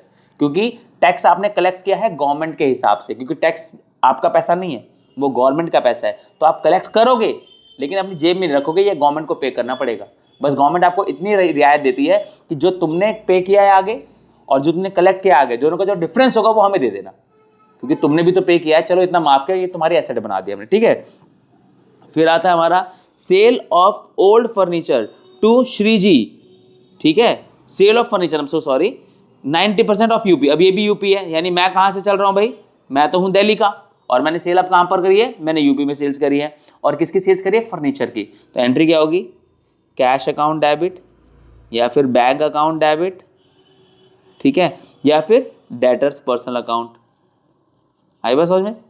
To क्या करूँगा? फर्नीचर। टू क्या करूँगा मैं? फर्नीचर, है ना? क्योंकि अगर गुड्स होते तो सेल्स करता, लेकिन हम यहाँ पर गुड्स तो नहीं है, फर्नीचर है, और फर्नीचर का तो खुद का अपना अकाउंट है। To furniture account. और टू सिर्फ वही पैसा नहीं मिलेगा फर्नीचर का, साथ के साथ मुझे टैक्स का भी पैसा मिलेगा। To IGST। To IGST। आई बात समझ में? तो अब ये कितना? 90,000। ठीक है, 90,000 और 90,000 का कितना? 90,000 का 9%, 18% ले लेता हूँ। चलो 18 IGST है ना मेरा, 18%, 18/100 अगर मैं निकालता हूँ यहाँ से तो कितना आ जाएगा मेरा? 1 2 और 72 का 2 हो गया, सॉरी हमारा 9 8 72 का 2, ठीक है, 7 लग गया, 9 एकम 9 7 16, 16,200 रुपये मेरे टैक्स के लग गए, है ना। तो फर्नीचर हो गया 90,000 का और IGST लग गया 16,200 रुपये का, 16,200 रुपये का, ठीक है। और कैश और बैंक से मेरा कितना हो गया? ये 90 10 1,06,200 रुपये। आई बात समझ में? ये मेरी सेल्स की एंट्री हो गई। क्लियर है यहाँ तक? सेल ऑफ फर्नीचर की। तो मैंने आपको IGST भी दिखा दिया, मैंने आपको CGST भी दिखा दिया, SGST भी दिखा दिया। तो किस तरीके से ट्रीट होते हैं? अगर सेम स्टेट में हो रहा है, सेम क्लियर है आपको, और अगर अदर स्टेट में हो रहा है तो भी क्लियर है आपको। अब इसके बाद आती है बात एक्सपेंस की। अब एक्सपेंस का क्या फंडा रहता है कि जब कोई आप एक्सपेंस करते हो तो जैसे आप रेंट दे दो, तो रेंट भर नहीं देना होता आपको, रेंट भी देना होता है, साथ में GST भी पे करना होता है ना। तो क्या होगा?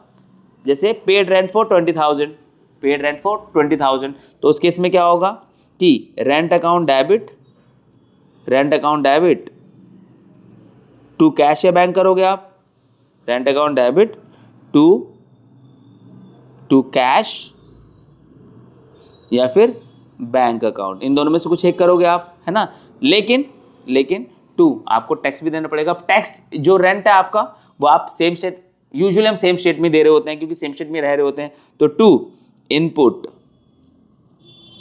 CGST, टू इनपुट SGST, ठीक है। आई बात समझ में?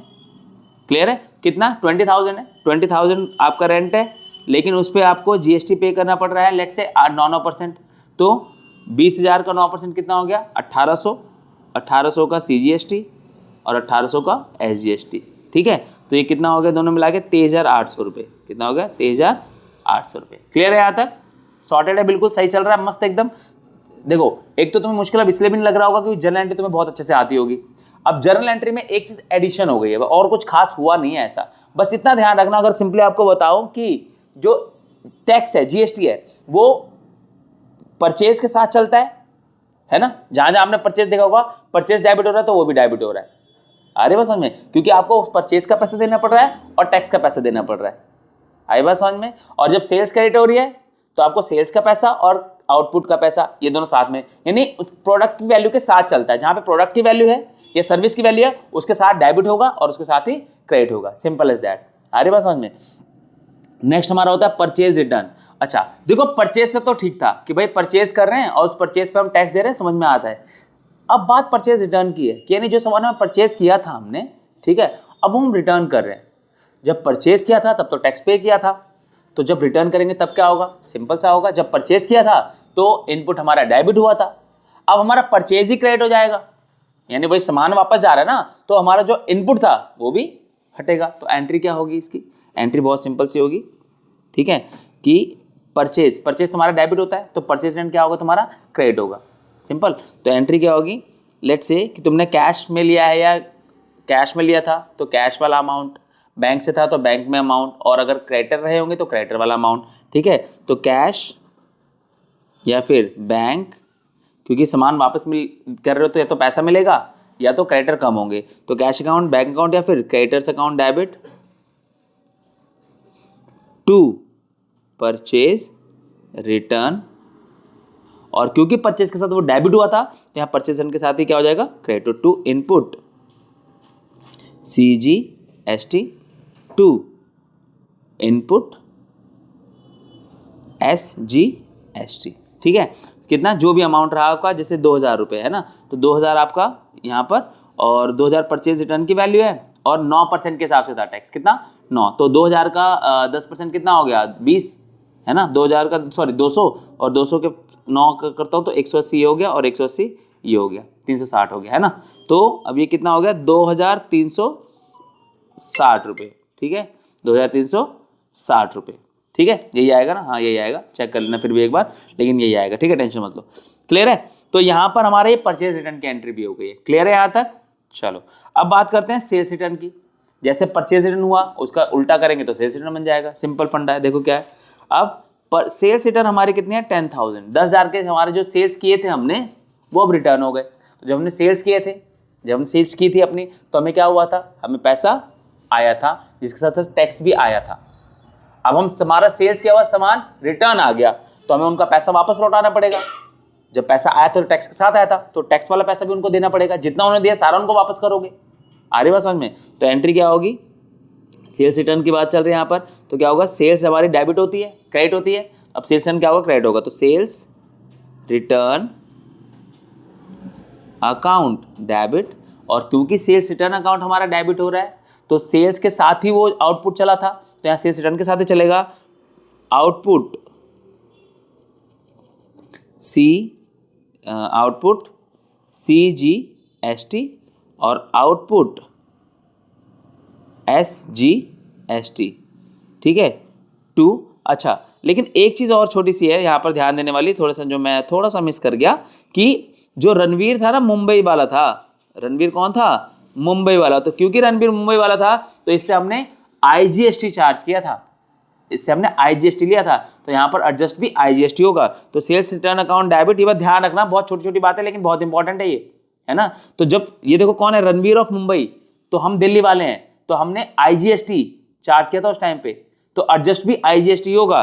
तो sales return account debit to sales return account debit output IGST account debit to, cash में था तो कैश में, बैंक में था तो बैंक में, ठीक है, तो टू कैश अकाउंट या फिर बैंक अकाउंट या फिर रणवीर इटसेल्फ।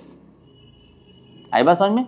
तो कितना सेल्स रिटर्न, कितना 1 लाख की बात है, तो 10,000 सॉरी, तो 10,000 हमारा सेल्स रिटर्न की वैल्यू हुई, 18% इस पे टैक्स था, तो 10,000 का 18% कितना हो गया, 1800, और ये कितना हो जाएगा 11,800, ठीक है। ये आपकी एंट्री बन जाएगी अगर सेल्स रिटर्न होता है तो, GST के केस में। आई बात समझ में। इसके बाद बात आती है एबनॉर्मल लॉस की। बच्चों जब एबनॉर्मल लॉस होता है ना, ठीक है। तो जब एबनॉर्मल लॉस होता है तो एबनॉर्मल लॉस के केस में क्या रहता है, बहुत सिंपल सा है कि वहां पर ना आप अब सेट ऑफ नहीं करवा पाओगे। कैसे सेट ऑफ करवाओगे? गुड्स तो जल गए या गुड्स तो चोरी हो गए, तो अब आपके पास सेट ऑफ कराने के लिए अमाउंट है कहाँ? यानी वो आप आया और आप ही उसके एंड कंज्यूमर हो गए। अब although you have not consumed it, but रहा तो भैया आपके पास ही ना। अब आप बेच तो पाए नहीं जो आपने टैक्स कलेक्ट किया हो। आ रही बात समझ में? तो उस केस में क्या है, जैसे कि मैंने आपको बताया कि जब परचेज है, जब डेबिट हुआ था तो परचेज के साथ इनपुट भी डेबिट हुआ था। अब यहां पर क्या है, जब गुड्स जलते हैं तो याद करो क्या होता है, परचेज अकाउंट क्रेडिट होता है। जर्नल एंट्री वाले चैप्टर से याद करो। और मैंने आपको बताया है कि इनपुट परचेज के साथ चलता है और आउटपुट सेल्स के साथ चलता है। सिंपल। तो क्या करेंगे यहां पर, goods costing 5000 destroyed by fire. तो goods costing 5000 destroyed by fire के केस में क्या होगा, गुड्स हमारे 5000 के जल गए। अच्छा ठीक है भाई, जल गए तो कोई ऐसी दिक्कत वाली बात नहीं है, सेटअप तो करना पड़ेगा। क्या कर सकते हैं वो देखते हैं जरा।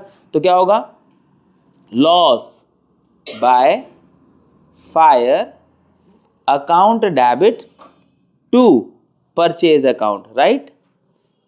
ये एंट्री करते हो तुम, loss by fire account debit to purchase account, ये नॉर्मल एंट्री करते हो। अब परचेज के साथ ही इनपुट वहां पर डेबिट हुआ था, तो परचेज यहां क्रेडिट होगा तो इनपुट यहां पर क्रेडिट होगा, उसके साथ ही चलता है ना। क्योंकि जो गुड्स जले थे, जहां के गुड्स जो जल गए, उसमें टैक्स वाली बात भी तो थी। जब आपने परचेज किया तो टैक्स भी तो पे किया था 5000 की वैल्यूएशन पे। 5000 के गुड्स थे, उस पर टैक्स भी तो दिया होगा 18%, 9% करके। आ रही बात समझ में? तो वही टैक्स भी तो यहाँ पर अब रिकॉर्ड होगा ना। तो क्या होगा, लॉस परचेज, हमारा परचेज वैल्यू 5000 की थी और 18 पंजे 90, ठीक है। तो to C G S T to SGST कितना, 18 900, तो 450 ये हो जाएगा और 450 ये हो जाएगा और ये हो जाएगा 5900 रुपये। आई बात समझ में? ठीक है। तो ये तो ध्यान रखना, बहुत सिंपल सा फंडा रहता है कि परचेज के साथ चल रहे हैं दोनों और सेल्स के साथ चल रहे हैं दोनों। जब वो डेबिट हो रहे हैं तो ये भी डेबिट हो रहे हैं, जब ये क्रेडिट हो रहे हैं तो ये भी क्रेडिट हो रहे हैं। सिंपल एज दैट, है ना। तो जर्नल एंट्री वाला चैप्टर अगर तुम्हें अच्छे से आता है तो ये चैप्टर तुम्हें दिक्कत दे ही नहीं सकता चाह के भी। बस जो बेसिक बातें थी वो मैंने बिल्कुल क्लियर कर दी है, उसमें तो कोई डाउट का चांस ही नहीं है। जर्नल एंट्री साथ में करके दिखा रहा हूँ तो क्वेश्चन अब कैसा भी आ जाए, और वैसे भी सिंपल बताऊँ तुम्हें, बहुत ज़्यादा सुपर फास्ट क्वेश्चन नहीं आने वाला, सिंपल सा क्वेश्चन आएगा। तो टॉपिक पहली बार है, बहुत ज़्यादा डिटेल में डीपली तुमसे नहीं पूछा जाएगा। जैसे जनरल एंट्री हम कर रहे हैं ना, इसी लेवल का क्वेश्चन आएगा फॉर श्योर, ये बात पक्की है ना। तो ध्यान रखो आप। नेक्स्ट हमारा गुड्स गिवन एज चैरिटी। अब गुड्स गिवन एज चैरिटी, आप गुड्स खरीद के लाए, है ना, और आपने चैरिटी कर दी, तो आपने किसी को बेचा नहीं, तो वहां से आउटपुट नहीं आया। अब आउटपुट आया नहीं, इनपुट चला गया, तो एंड कंज्यूमर आप खुद ही हो गए। आई बात समझ में? चैरिटी कर रहे हो ना, तो याद करो चैरिटी की एंट्री क्या करते हो। चैरिटी की एंट्री होती है हमारी charity account debit to purchase account, यही होती है ना entry, charity account debit to purchase account debit. क्यों? क्योंकि गुड्स आप खरीद के लाए थे, आपने कंपनी में वो परचेज अकाउंट में दिखाए, लेकिन करी आपने उसकी चैरिटी है। तो जब आपने उसकी चैरिटी कर दी, है ना, तो परचेज में क्यों दिखाया भाई? कमा रहे हो पुण्य और दिखा रहे हो परचेज, गलत बात है ना। तो एंट्री ये होती है। तो परचेज क्रेडिट हो रहा है, परचेज जब आपने किया होगा तो उसमें टैक्स का पैसा भी दिया होगा, GST भी दिया होगा, उसको भी क्रेडिट करो। तो टू क्या होगा, लेट्स से जो परचेज टू CGST, ठीक है, इनपुट लिखना भूल गया मैं, to input CGST to input SGST। कितना, 10,000 की चैरिटी थी तो परचेज वैल्यू 10,000 थी, लेकिन 9 9 18, है ना। तो 18% ये हो गया 900 और 900, तो क्या हो जाएगा 11,800 रुपये हमारे जो है वो इसमें आ जाएंगे। आई बात समझ में? क्लियर है यहाँ तक? कोई दिक्कत परेशानी नहीं। अब बात आती है किसकी, ड्राइंग्स की। देखो ड्राइंग्स भी तुम जानते हो, सारी एंट्रीज कनेक्टेड नहीं लग रही। ये भी तुमने पहले किया था, ड्राइंग भी पहले किया हुआ है तुमने, लॉस बाय फायर भी तुमने पहले किया हुआ है ना, और चैरिटी भी तुमने किया था, सारे जनरल एंट्रीज में थी। तो हुआ क्या है, बहुत सिंपल सा एक ऐड ऑन कर दिया इन्होंने, है ना, कि भाई इसमें GST और कर लो तुम। तो कुछ भी मुश्किल नहीं है इसमें, इट इज सो सिंपल, है ना। तो अब देखो ड्राइंग के केस में क्या होता है कि भाई अब कंपनी में बहुत सारे सामान आता है ना, बहुत सारी चीजें आती हैं। अब जो गुड्स आते हैं ना कंपनी में, वो गुड्स आते हैं गुड्स वैल्यू प्लस में GST के साथ, राइट। अब जो ये प्रोप्राइटर है, ये कंपनी का मालिक है, ये कहता है कि यार एक काम करता हूँ, ठीक है, कि ये सामान ना मैं घर लेके चला जाता हूँ। अब जब वो घर लेके चला जाएगा तो कंपनी तो उसी की है ना। अब क्योंकि कंपनी उसी की है और कंपनी के मालिक ने यूज किया है, तो अल्टीमेटली ये कह सकता हूं कि जो एंड कंज्यूमर है, एंड कंज्यूमर कंपनी खुद ही हो गई, कि कंपनी के मालिक ने यूज किया है ना। तो अब क्योंकि कंपनी एंड कंज्यूमर हो गई तो कंपनी वो सामान तो बेच नहीं पाई तो आउटपुट नहीं आया तो इनपुट तो लेकिन चला गया, तो एडजस्ट करने के लिए कुछ बचा ही नहीं। तो जब आप अपने खुद उस सामान के एंड कंज्यूमर होते हो, जब आप सामान के एंड कंज्यूमर होते हो तो आपको आउटपुट नहीं मिलता है, तो आपको एडजस्ट नहीं करना पड़ेगा, नहीं कर सकते आप, सॉरी, अब आप एडजस्ट नहीं कर सकते, सेट ऑफ नहीं कर पाओगे, है ना। तो उस केस में क्या होगा, ये देखो क्या करेंगे, drawings account debit to purchase account, ये ड्राइंग की एंट्री है नॉर्मल, और इसमें to input CGST to input SGST। आई बात समझ में, ये आपकी एंट्री होगी, कोई डाउट इसमें, ये आपकी परचेज की एंट्री भी होगी। तो अब यहाँ तक तो हमने बात कर ली कि भाई जितने भी हमारी एंट्रीज वगैरह थी वो हमने बेसिक्स के बारे में बात कर ली। अब हम बात करेंगे एग्जाम में अगर क्वेश्चन आएगा तो कैसा आएगा, यानी क्वेश्चंस को कैसे डील करोगे आप, है ना। ऊपर हमने टॉपिक बाय स्टेप सारी एंट्री समझ ली कि भाई जब परचेज ऑफ गुड्स होता है तो क्या होता है, एसेट्स होता है तो क्या होता है, ड्राइंग क्या होती है, एक्सपेंस क्या होते हैं, सेल में क्या करना है, सेल ऑफ एसेट पे क्या करना है, everything that we need to know in terms of basics, वो हमने अभी तक समझ लिया। अब हमें जो बात करनी है ना वो भी बहुत इंपॉर्टेंट है, और वो बात पता है किसके बारे में, वो बात है क्वेश्चंस कैसे डील करोगे आप। ये क्वेश्चन आपको दिखेगा फॉर श्योर, जो मैं अभी आपको कराने वाला हूं, जो आपको स्क्रीन पे दिख भी रहा होगा अभी, कि जब परचेज ऑफ गुड्स उसमें ट्रेड डिस्काउंट भी हो, कैश डिस्काउंट भी हो, और इसके साथ साथ GST भी हो, तो कैसे डील करोगे। या तो आपको इस चैप्टर से डायरेक्टली दिख जाए क्वेश्चन, या तो आपको इस जर्नल एंट्री में दिख जाए, है ना।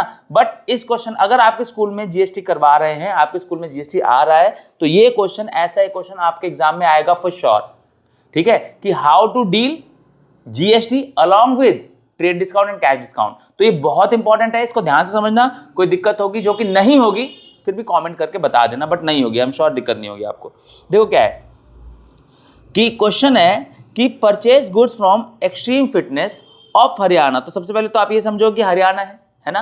तो ये कौन सी सेल हुई, ये सेल हुई, ये परचेज कौन सी हुई आपकी, ये परचेज हुई इंटर-स्टेट परचेज, क्योंकि आप स्टार्टिंग से मैं बात कर रहा हूं, आप कहाँ के हो, आप दिल्ली के हो, है ना। अब वो फील मत करने लगे दिल्ली से हूं, वो नहीं, ठीक है, गाली गलौज नहीं चलेगी, ठीक है, फैमिली शो है, फैमिली क्लास है। तो the list price was 5 lakh less trade discount 10% and cash discount 2%, paid the amount at the time of sale, यानी कि जब सामने वाले ने सेल करी तब ने अमाउंट पे कर दिया हमने, यानी कि जो ट्रांजेक्शन हुई है वो कैश में हुई है, उधार का यहाँ पर कोई लेना देना नहीं है, उधार नहीं है, कैश में चल रहा सब कुछ, ठीक है। अब मेरी बात समझना आप लोग ध्यान से जरा, है क्या है इसमें कि मैंने आपको बताया कि GST जो अप्लाई होता है वो आफ्टर ऑल दी डिस्काउंट्स होता है, ये हमने बात करी ऊपर। तो GST जब आफ्टर ऑल द डिस्काउंट्स होगा, इसका सिंपल सा मतलब होता है ये बिलिंग अमाउंट पर होता है। आपको जो टैक्स देना होता है वो फाइनल पेमेंट पर देना होता है, जो आपका फाइनल बिल बनेगा जितने का, और डिस्काउंट बिल में टोटल अमाउंट में से माइनस होता है, तभी तो वो डिस्काउंट कहलाता है कि वो अमाउंट आपको नहीं देना है ना। तो जो फाइनली पेबल अमाउंट है, the amount which you have to pay, उस पर आप टैक्स लगाओगे। तो अब सबसे पहले हम बात करते हैं अगर, तो परचेज प्राइस कितने का है भाई, परचेज प्राइस जो है ना वो है, वैल्यू जो है वो है 5 लाख की, लेकिन 5 लाख से तो बात बनेगी नहीं, डिस्काउंट है, तो लेस क्या करेंगे हम इसमें, लेस हम करेंगे trade discount, that is TD। और TD के बारे में आप सारे एक बात जानते हो कि TD trade discount is taken into consideration but it is not recorded anywhere. आप इसको कंसीडर तो करते हो, आप इसको माइनस तो करते हो डिस्काउंट की फॉर्म में, लेकिन आप इसको कहीं रिकॉर्ड नहीं करते, तो ये बात आपको ध्यान में रखनी है, ठीक है। तो 5 लाख है जिसका 10% ट्रेड डिस्काउंट है, तो मैंने 5,000 मैंने हटा दिए, 50,000 मैंने हटा दिए, तो अब बचे कितने, 4,50,000, 4,00,000 और 50,000। आई बात समझ में। उसमें से मैं लेस क्या कर दूंगा, लेस करूंगा मैं कैश डिस्काउंट यानी कि CD, है ना। अब कैश डिस्काउंट कितना है, कैश डिस्काउंट है 2% का, ठीक है। अब 4,50,000 का 2% आप देख लो कितना होता है, 45 दूनी 90, साफ साफ पता चल रहा है 9,000 रुपये दिख रहा है साफ साफ, है ना। तो 9,000 का हमारा CD हो गया, कैश डिस्काउंट हो गया। 4,50,000 में से 9,000 चले गए तो आपका बच गया 4,41,000 और 41,000, 4,41,000, 4,41,000 ये आपका पेबल अमाउंट है, फाइनल पेबल जो बिल अमाउंट है, ठीक है, फाइनल बिल इतने पर बनेगा आपका। लेकिन आप बोलोगे सर ये तो फिर गलत हो जाएगा, और सही बात है गलत होगा, क्योंकि ये फाइनल बिल नहीं है, ये फाइनल पेबल अमाउंट है जिस पर टैक्स अमाउंट होगा। यानी अगर मैं इसको फाइनल बिल ना बोल के अगर मैं इसको बोलूं कि टैक्सेबल, ठीक है, टैक्सेबल वैल्यू, इस पे मुझे टैक्स लगेगा 4,41,000 पे, 4,41,000 पे, क्योंकि ऊपर दो टैक्स थे, दो डिस्काउंट थे, ये माइनस हो गया, कैश डिस्काउंट था ये भी माइनस हो चुका है, दोनों माइनस हो गए, ये वैल्यू है जिस पे मुझे पे करनी है। और इस पे मैं क्या दूंगा, इस पे मैं दूंगा IGST। क्यों दूंगा IGST? क्योंकि जो सेल्स है वो क्या है, हरियाणा वाले बंदे को ही है, तो हरियाणा का है, यानी कि इंटर स्टेट सेल है, ठीक है, वो हरियाणा में है, मैं दिल्ली में हूं, तो मैंने परचेज दिल्ली, मैं परचेज कहां पे कर रहा हूं, दिल्ली में, तो इंटर स्टेट हो रही है, हरियाणा टू दिल्ली चल रहा है, तो हरियाणा टू दिल्ली चल रहा है, तो ध्यान रखना इंटर स्टेट है ना, तो वहां पर क्या लगता है IGST। तो मैं यहां पर क्या करूंगा IGST, ठीक है, IGST कौन सा, इनपुट, तो इनपुट IGST कितना लगता है, सीधा 18%, कितना लगेगा 18%, एट द रेट 18%। अब IGST कितना है, IGST क्वेश्चन ने दिया होता है, आपको दे रखा होता है वैसे, तो यहाँ पर कितना देखो, CGST SGST कितना 9% लगता है, और यहाँ पर कितना बता रखा है 18%, तो क्वेश्चन 18% दिया हुआ है, तो आपको IGST लगा देना है 18% से, ठीक है। अब इसका 4,41,000 का मुझे निकालना है 18%, 18/100 तो मैं करूंगा, तो अब भाई अब थोड़ी सी कैलकुलेशन रिक्वायर्ड होगी, है ना, तो कैलकुलेशन कर लेते हैं, मैं फोन कैलकुलेट लेता हूँ, तुम मत लेना, मुझे थोड़ा जल्दी वीडियो खत्म भी करानी है, नहीं तो तुम बोलोगे इतनी लंबी वीडियो क्यों बना दी, है ना, बट तुम मत करना क्योंकि तुम्हें अलाउड नहीं होगा।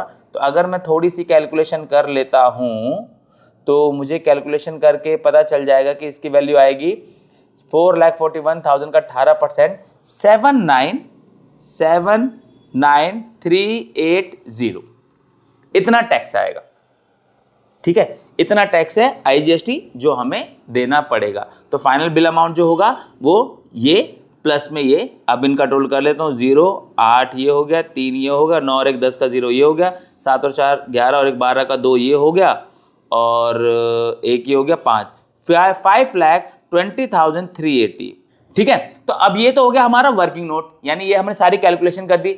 अब इस कैलकुलेशन को तुमको दिखाना भी पड़ेगा, कहां पर दिखाना पड़ेगा, इसके अकाउंट में, जहां पे जर्नल रिकॉर्ड करते हैं, सॉरी, ठीक है। तो अब जिसको जर्नल में जहां पे इसकी रिकॉर्डिंग होगी वहां पर क्या होगी, देखो सबसे पहले आएगा तुम्हारा परचेज अकाउंट, क्या आएगा, purchase account, purchase account debit, कितने का सामान था, सामान था 5 लाख का, जिसपे क्या लगा, ट्रेड डिस्काउंट लगा, ट्रेड डिस्काउंट कितना लगा बच्चों, 50,000 का, और ट्रेड डिस्काउंट की कहीं पे रिकॉर्डिंग नहीं होती है, ये हम बार बार पीछे समझ चुके हैं।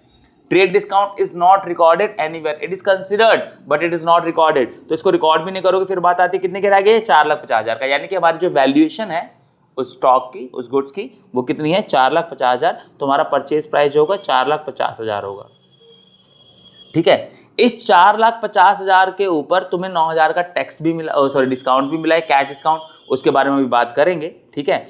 उसके बाद तुमने क्या दिया, IGST, कौन सा, इनपुट, है ना, तो ये आएगा तुम्हारा इनपुट IGST, ये भी डेबिट होगा, कितने से, ये तुम्हारा आता 7,97380, तो ये हो गया परचेज प्राइस प्लस में 7,9,380। अब आप पेमेंट करोगे तो to bank account, to bank account. अच्छा, बैंक से तुमको कितना पे करना पड़ेगा बच्चों, सोचो जरा, बैंक से क्या तुम 4,50,000 पूरे देने वाले हो, ये दोगे तुम 4,50,000, बिल्कुल नहीं दोगे, क्यों, क्योंकि 9,000 का डिस्काउंट भी तो मिला है ना, तो तुम 4,50,000 में से 9,000 का कैश डिस्काउंट माइनस करके तुम्हारी जो वैल्यू आ रही है वो 4,41,000 प्लस ये टैक्स की वैल्यू, यानी दोनों मिला के बन रही थी कितनी, 5,20,380 रुपीज, है ना। तो अब आप अगर इन दोनों को देखोगे ना तो डिफरेंस आएगा, इन दोनों को अगर आप देखोगे ना तो डिफरेंस आएगा। अब जो डिफरेंस आ रहा है वो किस चीज का आएगा, बहुत सिंपल सा है, वही डिस्काउंट का आएगा, तो वो डिस्काउंट अभी हमने रिकॉर्ड नहीं किया, तो टू डिस्काउंट रिसीव्ड, ठीक है, टू डिस्काउंट रिसीव्ड, कितने का, 9,000 रुपए का हमने डिस्काउंट रिसीव किया है। अब आप इन दोनों का टोटल कर लेना और इनका टोटल कर लेना, you will get the same answer, exact same answer आएगा आपका, ठीक है, 5,29,000 5,29,380 रुपये आपका दोनों साइड का टोटल आ जाएगा। आप करके देख लेना, समझ में आया। तो ये हमारी परचेज की एंट्री है और ये एंट्री आपको देखने को मिलेगी, हल्के में मत लेना इसको, है ना। तो सिंपली परचेज किया हमने, इस क्या करना है यहाँ पर कैलकुलेट कर लेना, आप पहले पूरा कैलकुलेट करके यहाँ पर रिकॉर्ड कर देना, है ना, आसान हो जाएगा। पहले भी आप ऐसे एंट्री कर चुके, कोई बहुत बड़ी रॉकेट साइंस नहीं है जो आपको नहीं आती है, राइट। अब बात करते हैं, अब यही परचेज था, अब ये सेल हो जाए तो सेम जैसे परचेज के वैसे सेल्स भी कर सकते हैं। तो सेल्स में देखो क्या करेंगे जरा, sold goods to future animation company Delhi. अब दिल्ली, अब ये सेल कैसे हो रही है, दिल्ली टू दिल्ली, तो ये क्या है, इंट्रा, क्या है, इंट्रा। तो अब इसमें IGST नहीं लगेगा, इसमें लगेगा CGST और SGST, क्योंकि ये सेम स्टेट में हो रही है ना, तो ये ध्यान रखना। तो क्या होगा, फर्नीचर कितने का भाई, 1 लाख रुपए का। तो सेल वैल्यू कितनी है अगर देखी जाए तो, सेल्स करी हमने 1 लाख की, उस पे लेस ट्रेड डिस्काउंट 20%, तो लेस TD ट्रेड डिस्काउंट कितना, 20%। तो 1 लाख का 20% कितना हो जाएगा भाई, 1 लाख का 20% हो जाएगा 20,000 रुपये। तो रिमेनिंग वैल्यू कितनी आ गई, 80,000, 3 4 कितनी आ गई, 80,000 रिमेनिंग वैल्यू आ गई। अब इसके ऊपर कैश डिस्काउंट लगेगा, कितना है, 2% है, तो लेस CD कैश डिस्काउंट कितना आएगा, 2%, 80,000 का 1% आएगा 800, ये 1600 हो जाएगा, ठीक है, 1600। तो हमारा आ जाएगा ये 78,400, ये आ जाएगा बैलेंसिंग वैल्यू। ये हमारी टैक्सेबल वैल्यू है, ये हमारी क्या है, टैक्सेबल वैल्यू, है ना। अब इस पे तुम्हें क्या लगाना है, ऐड, क्या करोगे इस पे तुम, CGST और SGST, ठीक है। कितना, 78,400 पे 9% के हिसाब से लगाओगे, क्योंकि मैंने क्या बताया, क्वेश्चन दे रखा है आपको, देखो यहाँ पर कि CGST and SGST divide at the rate 9% each, और IGST अगर होता तो कितना लगता, 18%। तो IGST तो नहीं है इस क्वेश्चन में, क्या है, CGST है और IGST है, तो वो लगाएंगे कितना, इंटू 9/100, इंटू 9/100। तो अब इसको अगर देखें तो कितना आ जाएगा, ये गया 9 चौक 36 का 6 हो गया, 3 आ गया आपका, 9 8 72 और 3 75 का 5 हो गया, 7 आ गया, 9 7 63 63 और 7 कितना हो जाएगा, 70, 7056। कितना टैक्स आ रहा है, 7056। तो ये आ जाएगा 7056, ठीक है, क्योंकि दोनों लगेंगे, है ना। तो एक बार फिर भी कैलकुलेट कर लेते हैं, क्रॉस चेक कर लेते हैं, गलत नहीं होना चाहिए, ठीक है। एक बार देख लेते हैं कि कैलकुलेटर पे अपना 7056, हाँ बिल्कुल ठीक, सही जवाब, ठीक है। अब इन सब का मैं टोटल भी कर देता हूं, तो आ जाएगा 92,512, ये टोटल भी कर दिया, 6 और 6 12 का 2 हो गया, 5 5 10 और 11 का 1 हो गया, ठीक है, 1 चला गया, 4 और 1 5 हो गया, 7 14 और 8 22 का 2 हो गया, और 2 हो गया, 7 और 9 हो गया। तो ये हो गया हमारा अमाउंट फाइनल, सारे टैक्स वैक्स और डिस्काउंट वगैरह सब एडजस्ट करके फाइनल अमाउंट हमारा ये आ रहा है। आई बात समझ में। अब इसकी एंट्री भी कर लेते हैं। एंट्री कैसे करोगे भाई, अब तुम्हें बैंक से पैसा मिला है, अब तुम्हें बैंक से पैसा मिला है क्योंकि तुमने सेल करी है, ठीक है। तो क्या होगा, बैंक अकाउंट डेबिट, कितना आएगा तुम्हारे बैंक में, सोचना जरा। देखो 1 लाख, सिंपली दोबारा से एक्सप्लेन कर देता हूँ आपको, 1 लाख का सामान था, 20,000 का तुमने ट्रेड डिस्काउंट दे दिया, माइनस कर दिया, 1600 का तुमने कैश डिस्काउंट दे दिया, तो तुम्हारे हत्ते लगना है इतना, यानी तुम्हारे हाथ में आएगा 78,400 प्लस टैक्स जो बंदा देगा सामने वाला वो भी तुमको ही देगा, क्योंकि तुम ही गवर्नमेंट को देने वाले हो आगे चल के उसको, तो वो आउटपुट CGST और आउटपुट SGST तुम्हारी जेब में ही आएगा, है ना। ऑल्दो तुम्हारी जेब में आएगा बट तुम्हारा नहीं होगा, ध्यान रखना, अपना मान के उसको रख मत लेना, गवर्नमेंट नहीं तो भूत बना देगी, ध्यान रखना। तो 7056 ये सब तुमको मिलना है, तो यानी कि ये तुम्हारा 92,512 ये तुम्हारे अकाउंट में आएगा, ठीक है, 792,512। लेकिन क्या सारा का सारा बैंक में जब तुम दिखाओगे, है ना, तो 792,512 ये तुम्हारे अकाउंट में आ रहा है। आई बात समझ में, क्लियर है यहां तक। अच्छा ये इतना ही क्यों आया, इससे ज्यादा आना चाहिए था, क्योंकि चलो भाई 80,000 1 लाख में से 20 हट गए तो 80 तो आने चाहिए थे पूरे पूरे, लेकिन 80 भी पूरे नहीं आए। क्यों नहीं आए, क्योंकि 1600 का तुमने डिस्काउंट भी दिया था, तो डिस्काउंट अलाउड तुम्हारे लिए क्या है, एक्सपेंस है ना, डिक्रीज इन योर इनकम है। तो क्या करोगे, डिस्काउंट अलाउड, इसको मत भूल जाना, डिस्काउंट अलाउड डेबिट, ठीक है। डिस्काउंट अलाउड अकाउंट डेबिट, कितने का डिस्काउंट दिया, 1600 रुपए का, कितने का डिस्काउंट दिया, 1600 रुपए का डिस्काउंट अलाउड होगा and debit to discount allowed account debit to क्या, sales account, to output CGST, to output SGST। कितना कितना, सेल्स वैल्यू कितनी लोगे, अब सोचो जरा सेल्स वैल्यू कितनी लोगे, सेल्स वैल्यू तुम लोगे पूरी 80,000, ध्यान रखना क्योंकि आप कंसीडर करते हो कैश डिस्काउंट को, तो 80,000 तुम्हारी सेल्स वैल्यू आ जाएगी, ठीक है। और उसके बाद 7056 ये तुम्हारा इसमें चला जाएगा। अब इन दोनों का टोटल कर लेना तुम, कितना आ रहा है दोनों का टोटल खुद करके देख लो जरा, ये 2 1 1 और 4 और ये 94,112, और इसका भी करना सेम आना चाहिए, ये आ जाएगा 6 और 6 12 का 2 हो गया आपका, 5 5 10 और 11 का 1 हो गया, और उसके बाद ठीक है 7, एक मिनट वैल्यू कुछ अलग आ रही है क्या हमारी, चेक कर लें क्या एक बार जरा, वैल्यू सेम आनी चाहिए, वैल्यू से कोई खिलवाड़ नहीं भाई, ठीक है। कैलकुलेट करके देख लेता हूँ, 7056, हाँ ठीक है, कैलकुलेट कर लिया, सेम आ रहा है, ऐड कर लोगे सेम आ रहा है, ठीक है। तो अब इस तरीके से ये तुम्हारी सेल की एंट्री हो गई है ना। क्या किया, सबसे पहले आपने 1 लाख के गुड सेल किए, उस पर 20,000 का आपने ट्रेड डिस्काउंट दिया, जो बचा उस पर 2% का कैश डिस्काउंट देना है, उसके बाद जो रिमेनिंग अमाउंट है उस पर CGST और SGST, क्योंकि इंट्रा स्टेट सेल है, सॉरी एक सेम स्टेट में हो रही है, तो इसका मतलब यहाँ पर क्या लगेगा, CGST और SGST। सेल कर रहे हो तो इसलिए आउटपुट लगेगा, क्योंकि हमारी लायबिलिटी है, और लायबिलिटी बढ़ती है तो क्या होती है, क्रेडिट होती है। तो ये हमारी सारी की सारी जो एंट्री है ये हो चुकी है, ठीक है। तो इस तरीके से आपकी एक सेल की एंट्री मैंने समझा दी, एक मैंने आपको परचेज की एंट्री समझा दी। अब आप GST की जो एंट्रीज है ना एटलीस्ट उनके साथ डील कर सकते हो, है ना, उसमें तुम्हें कोई प्रॉब्लम नहीं होगी। अब मैं आगे बढ़ता हूं जरा यहाँ पर इनकी सेट ऑफ के बारे में। अब सेट ऑफ में क्या चाहिए होता है, सेट ऑफ में सिंपल सा फंडा है, ऑल इनपुट, ऑल आउटपुट्स, ठीक है, ऑल इनपुट्स और ऑल आउटपुट्स। अब ऑल से मेरा मतलब क्या है, CGST के अपने अपने, SGST के और IGST के, है ना, और IGST के, तीनों के। सेम गोज फॉर दिस, यहां पर भी CGST के आउटपुट्स, CGST के आउटपुट्स, SGST के आउटपुट्स और क्या बोलते हैं IGST के आउटपुट्स। इन दोनों को ही कंपेयर करना होता है ना, इन दोनों को कंपेयर करना होता है। जितने भी इनपुट्स हैं, जितने भी आउटपुट्स हैं, दोनों को कंपेयर करेंगे कि जो इनपुट है वो तुम्हारी एसेट है और जो आउटपुट है वो तुम्हारी लायबिलिटी है। अब देखना यह है कि इनपुट ज्यादा है या आउटपुट ज्यादा है। अब उसको डायरेक्टली यहां देखने से अच्छा क्या है कि आप सिंपली ना इनके खुद के अकाउंट्स बना लो।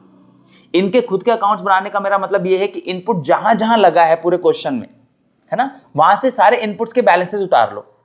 और ये तो बहुत सिंपल सा है, जर्नल आप करते थे, जर्नल से आप लेजर में भी डालना जानते थे, जानते हो इनफैक्ट, है ना।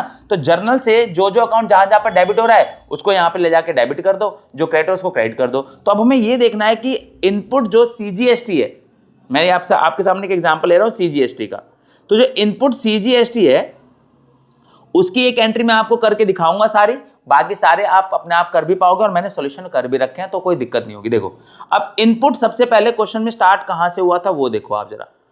इनपुट की जो एंट्रीज हैं वो सारी आप यहां पर देखो, अभी आपको एक बार में समझ में आ जाएगी। स्टार्टिंग की ऊपर में जितनी जितनी एंट्रीज हैं उन सब में इनपुट्स देख लो, you will get to know, ठीक है। देखो जरा, ये एक बार स्टार्टिंग से बता रहा हूँ, एक दो बता दूंगा, बाकी फिर उसके बाद जल्दी हो जाएंगे। देखो ये देखो इनपुट यहाँ पर क्या हुआ, CGST, कौन सा देखना, सिर्फ इनपुट CGST, इनपुट CGST का लेजर बना रहा हूं। और हाँ, सबके अलग अलग बनते हैं, CGST का अलग बनेगा, SGST का अलग बनेगा, input CGST, input SGST, output CGST, output SGST, input IGST और आउटपुट IGST। 6 अलग अलग बनते हैं जब सेट ऑफ की बात आती है। तो जो जो इन्वॉल्व है वो सारे के सबके अलग अलग बनते हैं, तभी तो तुम वहां से बैलेंस निकाल पाओगे कि टोटल, तभी तो कर पाओगे। उनके अकाउंट में तो जाके टोटल करोगे ना कि कौन सा कितना कितना है। तो मुश्किल बिल्कुल भी नहीं है, बस पहली बार कर रहे हो, ये भी चीज तुम कर चुके हो, लेकिन आगे एक नाम लग गया, प्रीफिक्स हो गया GST का लेजर है, तो वहां पर थोड़ा सा माइंडसेट हो जाता है और कोई बात नहीं है। Otherwise believe me it's so very simple, है ना। तो देखो अब जहां जहां पर तुम्हें इनपुट CGST दिखे ना, उठा लो। इनपुट CGST कितना है, 900 रुपए डेबिट हुआ, किसकी वजह से डेबिट हुआ, कैश की वजह से। आई बात समझ में? इनपुट डेबिट हो रहा है, किसकी वजह से हो रहा है? कैश की वजह से हो रहा है, 900 रुपये। तो मैं वापस जाऊंगा किस कहाँ पर? उसी जीएसटी, इनपुट जीएसटी के अकाउंट में, ठीक है। और जहां पर इनपुट जीएसटी बन रहा था उसमें मैं ले जाके डाल दूंगा टू कैश, क्योंकि ध्यान रखना इनपुट जीएसटी वहां पर क्या हुआ है? डेबिट हुआ है। तो यहां पर ले जाके मैं कर दूंगा टू कैश। एक सेकेंड, अच्छा ये तो सेट ऑफ कर लिया, ठीक है। तो यहां पर ये इनपुट सीजीएसटी क्या करूंगा? इनपुट टू डेबिट साइड में, ध्यान रखना इसके डेबिट साइड में, टू कैश अकाउंट। कितना आ रहा था? 900 रुपये आ रहा था, याद करो कितना आ रहा था? 900 रुपये आ रहा था, ठीक है। इसके बाद दोबारा इनपुट ये आउटपुट सीजीएसटी है, आउटपुट है। यहाँ पर देखो एक और दिखेगा तुम्हें, आईजीएसटी है, नहीं है यहाँ पर भी। इस क्वेश्चन में इनपुट देखो, इनपुट सीजीएसटी कितना? 180 रुपये। किसकी वजह से? ड्राइंग की वजह से। क्या हो रहा है? क्रेडिट हो रहा है। देखो इनपुट सीजीएसटी क्या हो रहा है? क्रेडिट हो रहा है 180 रुपये। किसकी वजह से क्रेडिट हो रहा है? ड्राइंग्स की वजह से, है ना। तो अब डाल दो यहाँ पर क्रेडिट साइड में, क्रेडिट साइड में डाल दो इसको ड्राइंग की वजह से। क्या हो जाएगा? बाय ड्राइंग्स, ठीक है, 180 रुपये, सॉरी, है ना, 180 रुपये। इसके बाद अब ये हो गया, फिर अभी देख के चलते हैं, एक में टाइम लगेगा, बस बाकी सारे तो आपको बिल्कुल एकदम मक्खन लगने लग जाएंगे, बिल्कुल भी टेंशन मत लेना। ये 180 हो गया था। अब देखो इनपुट का है, अब इनपुट सीजीएसटी एक और यहाँ पर दिख रहा है, देखो चैरिटी की वजह से दिख रहा है। चैरिटी से कितना? 900 रुपये। तो इनपुट सीजीएसटी चैरिटी से 900 रुपये आ गया। डालूं या एक और ले लूं? यहाँ से कहीं दिख रहा है तो एक और इनपुट सीजीएसटी दिख रहा है, किससे? लॉस बाय फायर से 450। तो 450 चैरिटी का और सॉरी 450 चैरिटी का हो गया, लॉस बाय फायर का हो गया, और ये क्या बोलते हैं? चैरिटी का हो गया 900। तो ये दोनों डाल देता हूं मैं। क्रेडिट साइड में दोनों साइड क्रेडिट हुआ, ध्यान रखना, भूलना मत, ठीक है, गलत मत कर देना, ठीक है। क्या होगा? By charity by loss by fire. कितना? लॉस बाय फायर था 900 और चैरिटी में कितना था? सॉरी सही, हाँ सही है, 450 ये था। आया समझ में? मैं कुछ भी नहीं कर रहा हूं, मैं बहुत सिंपली क्या कर रहा हूं कि इनपुट सीजीएसटी जहां जहां डेबिट हुआ है तो मैंने इसी के अकाउंट में डेबिट में डाला। और आप जानते हो कि जिसका हम अकाउंट बनाते हैं उसका नाम नहीं यूज करते हैं, उसका रीजन यूज करते हैं जिसकी वजह से वो अफेक्ट हो रहा है। और यहां जो इनपुट जहां जहां क्रेडिट हुआ था वो मैंने क्रेडिट में डाल दिया। मैं इतना ही करूंगा, मैं आगे और कोई रॉकेट साइंस नहीं करने वाला हूं मैं, ठीक है। तो अब आगे देखो जरा, ठीक है। इसके बाद क्या था? इनपुट यहां पर डेबिट हुआ था तो डेबिट में डाला था, फिर इनपुट यहां पर क्रेडिट हुआ था, क्रेडिट में डाला था, इनपुट यहां पर क्रेडिट हुआ, क्रेडिट में डाला है। उसके बाद अब जो ये क्या है? आईजीएसटी है, ये नहीं लेंगे, है ना। इनपुट सीजीएसटी दोबारा आ गया, कितना? 1800 परिधि के नाम से। इनपुट कितना? 1800 परिधि के नाम से, ठीक है। तो फिर क्रेडिट में डालेगा, जाएगा ये, है ना। फिर क्रेडिट में जाएगा यहां पर बाय परिधि, किस नाम से? बाय परिधि, ठीक है। कितना? 1800 यहां पे फिर से आ जाएगा, 1800, ठीक है। बच्चों एक बार समझ लो, मैं तुम्हें बता रहा हूं, ये कभी दिक्कत नहीं होगी तुम्हें दोबारा, बस एक बार थोड़ा टाइम इन्वेस्ट कर लो। ये जल्दी जल्दी भागने के चक्कर में ना काम खराब होगा, अच्छा कुछ नहीं होगा। कि एक बार को देखने में लग जाए कि हाँ समझ में आ तो गया, लेकिन पता है क्या, एग्जाम में जब करने बैठोगे ना तो होगा नहीं तुमसे। मैं नहीं चाहता ऐसा हो, लेकिन सच्चाई ये है कि जो भाग दौड़ चल रही है ना, कि फटफट बस कर लो, वीडियो देख लो, हो जाएगा, ऐसा नहीं होता यार, करके देखना पड़ता है, करना पड़ता है। अब आप सोचो कि एक नया टॉपिक जो आज से पहले कभी करा है नहीं और बस देखने से हो जाए, तो देखने से थोड़ी हो जाएगा। मैं नहीं बता सकता था, ये ले सारे सॉल्यूशंस है मेरे पास, सारे सॉल्यूशंस है, तो ये सॉल्यूशन लिखने में मेरे को क्या जा रहा था? जब मेरे पास सारे सॉल्यूशंस लिख रखे हैं मैंने, तो एक सॉल्यूशन और लिखने में क्या जा रहा था? लेकिन जब तक तुम खुद से करके देखोगे नहीं, जब तक मैं तुमको सामने से करा के नहीं दिखाऊंगा क्या किया है मैंने, तब तक तुम्हें समझ में नहीं आएगा। तो वो टाइम लगेगा, समझना है तो टाइम लगेगा, है ना। तो इसीलिए थोड़ा सा सिंसियरिटी से, सिंसियरली पढ़ लो, कोई दिक्कत वाली बात नहीं है। इंपॉर्टेंट चैप्टर है, इसमें से एग्जाम में जब आ ही रहा है तो थोड़ा टाइम इन्वेस्ट करना तो बनता ही है। अरे बस समझ में, एक वीडियो में पूरा का पूरा तुम्हें मिल रहा है, वो भी इतना डिटेल में मिल रहा है। मैं गारंटीड लिख सकता हूं कि इतना डिटेल में नहीं होगा किसी, तुम उठा लेना यूट्यूब की कोई सी वीडियो, हो जाए कंट्रोवर्सी, मुझे कोई दिक्कत नहीं है, लेकिन इतना डिटेल में नहीं है कहीं पे भी, तुम जाके देख लो। 11th में नहीं है, 11th क्लास के लेवल में नहीं है, this is my guarantee to you. और होना तो चैनल का नाम कमेंट कर देना तुम मुझे, है ना। तो समझ लो यार, बस सिंपल सा इतना ही कहूंगा तुम्हें, ठीक है। अब परिधि तक हम पहुंच गए थे, परिधि वाला काम हमारा ये हो गया, हमने उसको क्रिएट कर दिया। इनपुट एक और, अब अगला इनपुट इनपुट इनपुट आईजीएसटी है, नहीं आएगा। इनपुट परिधि वाला ये हो चुका है हमारा। इनपुट सीजीएसटी एक और डेबिट हुआ है, किस नाम से? बैंक के नाम से, ठीक है। एक और देख लेते हैं, मेरे ख्याल से अब ज़्यादा दूर है नहीं, हम आईजीएसटी है ये, और अगला हमारा ये भी आईजीएसटी है ना। और इसके बाद इनपुट और कोई है, इनपुट सीजीएसटी एक और। तो एक 4500 प्रेमा की वजह से डेबिट हो रहा है, और एक 4500 बैंक की वजह से, एक 4500 प्रेमा की वजह से, और एक और कहाँ है, ये रहा। ये तो हमने ले लिया था ना परचेज, ये वाला तो हमने ले लिया था, ये हो चुका है हमारा, ठीक है। एक परचेज एक हमारा किससे है? प्रेमा की वजह से 4500 का इनपुट है, ठीक है। डेबिट हुआ है, ध्यान रखना, डेबिट में जा रहा है प्रेमा की वजह, यहाँ पे क्रेडिट में कौन है? प्रेमा है, तो ये रीजन है, प्रेमा इज द रीजन जिसकी वजह से इनपुट में हमारा कितना डेबिट हुआ है? 4500, ठीक है। और दूसरा दूसरा दूसरा कौन सा था? दूसरा है हमारा, ये भी नहीं है यहाँ पर भी। एक इनपुट हमारा ये रहा 1800, जो कि बैंक की वजह से हुआ है। तो प्रेमा की वजह से 4500 डेबिट हुए हैं, और बैंक की वजह से 1800 हुए हैं। 1800 ये ना, हाँ। चलो अब फटाफट से इसको खत्म करते हैं, ठीक है। तो इनपुट सीजीएसटी हमारे दो जगह ऊपर डेबिट हुए थे, एक प्रेमा की वजह से 4500, और एक हमारे बैंक की वजह से टू बैंक अकाउंट 1800। आई बात समझ में? अब कुछ नहीं, बस इधर का टोटल कर दो आप, इधर का टोटल करके देखो और इधर का टोटल करके देखो, तो कितना आएगा जरा टोटल मैं यहाँ से कर लेता हूँ, सो दैट टाइम ना लगे ज़्यादा, ठीक है। इन सब का मैं अगर टोटल करता हूँ तो ये आ रहा है 1800, ठीक है, 100, 450, 900, ठीक है। और इधर का टोटल ज़्यादा है 4500, 3600 और ये 5,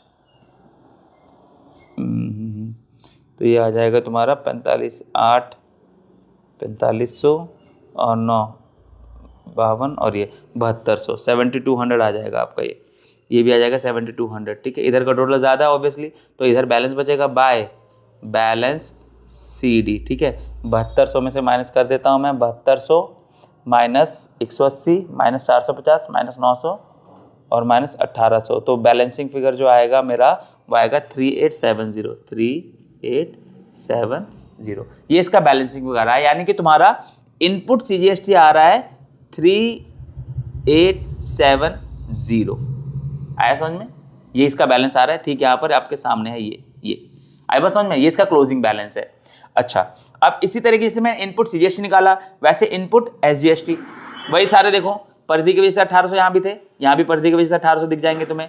लॉस बाय फायर 450 था, लॉस बाय फायर यहाँ पर भी 450 दिख जाएगा। मैंने उल्टा कर दिया क्या? अच्छा, मैंने शायद उल्टा कर दिया बच्चों, लॉस बाय फायर 450 है, मैंने लॉस बाय फायर में 900 डाल दिए, ठीक है, कोई बात नहीं, अब आपको समझ में आ गया है ना। और चैरिटी 900 थी, चैरिटी ये इसमें चला जाएगा, बस ये इसमें चला जाएगा, इतना ही डिफरेंस है। और ड्राइंग, ठीक है, ड्राइंग के थे 180, ड्राइंग वाला कुछ मिसिंग था क्या? ड्राइंग वाला मैंने टॉप पे डाल दिया, ये रहा, ठीक है। अब सेम वही चीज़ यहाँ पर भी है, सेम अमाउंट आ जाएगा, क्योंकि हर जगह इनपुट सीजीएसटी और इनपुट एसजीएसटी साथ लगते हैं, तो दोनों का सेम ही आ रहा है, तो ये इसका बैलेंसिंग फिगर आ गया। आई बात समझ में? ठीक है, तो ये हो गया। तो करना कैसे समझ में आ रहा है आपको, कि जो जो वहां पर डेबिट हुए हैं उनको तुम्हें डेबिट में डालना है, जो जो क्रेडिट हुए क्रेडिट में डालना है, और फिर बैलेंसिंग फिगर निकाल लेना है, ठीक है। इसके बाद ये सेम चीज होती है किसके लिए? इनपुट आईजीएसटी के लिए। तो इनपुट आईजीएसटी आपका एक ही जगह लग रहा था, ठीक है, वहां पर स्टार्टिंग में अभी हमने जो लास्ट की 2 एंट्री की उनमें से एक में तुमने देखा होगा आईजीएसटी लग रहा था हरियाणा वाले को, जहां पे हमने सेल की थी, परचेज किया था वहां से हमने, ठीक है। उसके बाद यही बैलेंसिंग फिगर है। और आउटपुट सीजीएसटी, ठीक है। अब इनपुट थे, अब आउटपुट की बारी आ गई। आउटपुट में कितना, वही ऊपर वाली एंट्री चेक कर लेना कि एक की जगह क्रेडिट हो रहा है, आउटपुट वाले क्रेडिट होते हैं, क्योंकि ये तुम्हारे लिए क्या होती है? लायबिलिटी होती है। क्या होती है? लायबिलिटी होती है, ध्यान रखना, भूलना मत, ठीक है। इनके आउटपुट एसजीएसटी तुम्हारा कितना आया, ये है ना, क्रेडिट हुआ किसकी वजह से? बैंक की वजह से। और ये तो ये एंट्री में तुम्हें ऊपर दिख जाएगा, आउटपुट कहाँ पर क्रेडिट हो रखा है वो देख लेना। और फिर आउटपुट आईजीएसटी एक बार रणवीर से था, एक बार श्रीजी से था, और इधर डेबिट में रणवीर से था ड्यू टू रिटर्न, है ना। और फिर ये 18 का बैलेंसिंग फिगर आ गया। तो यहाँ से आपने कुछ नहीं करना कि जर्नल में से इनके लेजर्स बना देने, जो आपने ऑलरेडी लेजर जर्नल वाले चैप्टर में सीखा हुआ है, लेजर वाले चैप्टर में सीखा हुआ है, और मैंने आपको करके दिखा दिया लाइव, है ना। अब आपको क्या करना होगा? अब आपको करना है इनका सेट ऑफ। सेट ऑफ क्या होता है कि आउटपुट और इनपुट का जो डिफरेंस है वो आपको बैंक से पे करना होता है। आउटपुट का इनपुट का आपको बैंक से पे करना होता है ना। तो अब आप इनका जो टोटल देखोगे, ठीक है, यहां पर इनका ट्रायल बैलेंस चाहो तो बना लो, वो ज्यादा अच्छा है, ट्रायल बैलेंस में क्या होगा, सबके क्लोजिंग बैलेंसेस आ जाएंगे, तो आपको बस एंट्री करनी रह जाएगी, जो कि बहुत आसान हो जाएगी, है ना। तो अगर मैं देखूँ यहाँ पर, तो इनपुट CGST कितना आया था मेरा, इनपुट CGST मैंने यहाँ पे कैलकुलेट कर रखा है 3870, इनपुट CGST आया था 3870। पता है ना आपको कि जो डेबिट वाले सारे डेबिट में चले जाते हैं, क्रेडिट वाले सारे क्रेडिट में चले जाते हैं, 3870 दोनों का सेम था। इनपुट IGST कितना आया रखा है हमारा, इनपुट IGST आ रखा है हमारा 79380, ये रहा, ठीक है। कहाँ था ये बता दूँ, तुमने बोलोगे कहाँ पे, सर ये रहा इनपुट IGST, बैलेंसिंग फिगर कितना आ रहा है 79380, 79380 यहाँ पर आ जाएगा 79380। अब बारी किसकी, आउटपुट CGST, आउटपुट CGST देख लो, आउटपुट CGST का बैलेंसिंग फिगर आ रहा है आपका 7056, ठीक है, आउट 7056, तो इसका भी सेम आएगा 7056। और IGST का क्या होगा, IGST का आ रहा है, ये आउटपुट IGST का आ रहा है 1800, 18000, है ना। तो अब इन सब के क्लोजिंग बैलेंसेस आ गए, समझ में आई बात। अब आपको ये देखना है कि भाई ये बड़ा या ये बड़ा, ये आपकी क्या है, एसेट है, ये आपकी क्या है, लायबिलिटी है। तो आपने बस इतना देखना है कि आपको क्या पे करना है, पे करना है, आप पे करोगे गवर्नमेंट को या गवर्नमेंट आपको पे करेगी। अगर आपकी लायबिलिटी साइड यानी आउटपुट वाला साइड ज्यादा है, जो आपकी लायबिलिटी है इसका टोटल ज्यादा है,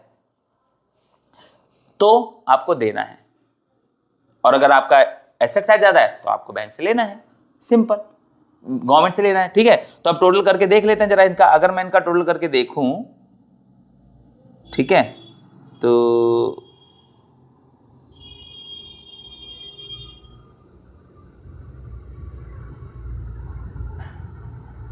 सेट ऑफ की एंट्री कर लेते हैं, चलो आ जाओ, अभी टोटल भी कर लेंगे पहले, ठीक है। अब सेट ऑफ की एंट्री क्या होती है, अगर सेट ऑफ की सिंपल सी एंट्री बताओ मैं आपको, तो होती है आउटपुट,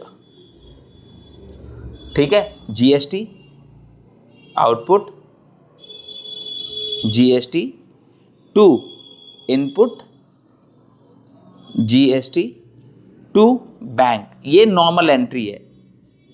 क्या, आउटपुट ये आपकी लायबिलिटी थी, इनपुट आपकी एसेट थी, दोनों को एडजस्ट किया, जो बैलेंसिंग आया वो आपको पे करना होता है, यही होता है ना, सिंपल सा।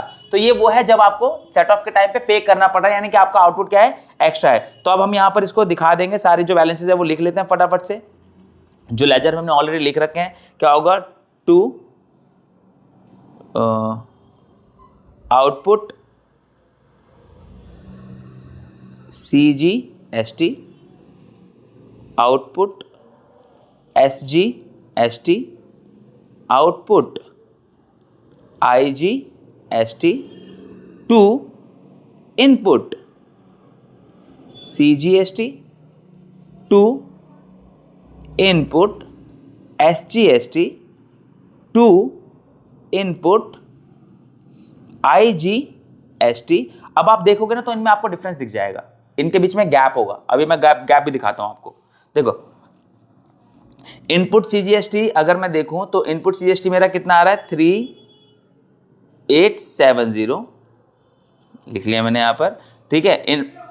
आउटपुट मेरा इतना आ रहा है 3870, नहीं सॉरी मैंने उल्टा लिख दिया, गलत जगह लिख दिया ये, ठीक है। आउटपुट मेरा आ रहा है 7056, आउटपुट मेरा आ रहा है 7056, ठीक है। और IGST का मेरा आ रहा है 18000, आउटपुट IGST आ रहा है 18000, ये सारे मैंने ट्रायल बैलेंस में लिख रखे हैं ना, ठीक है।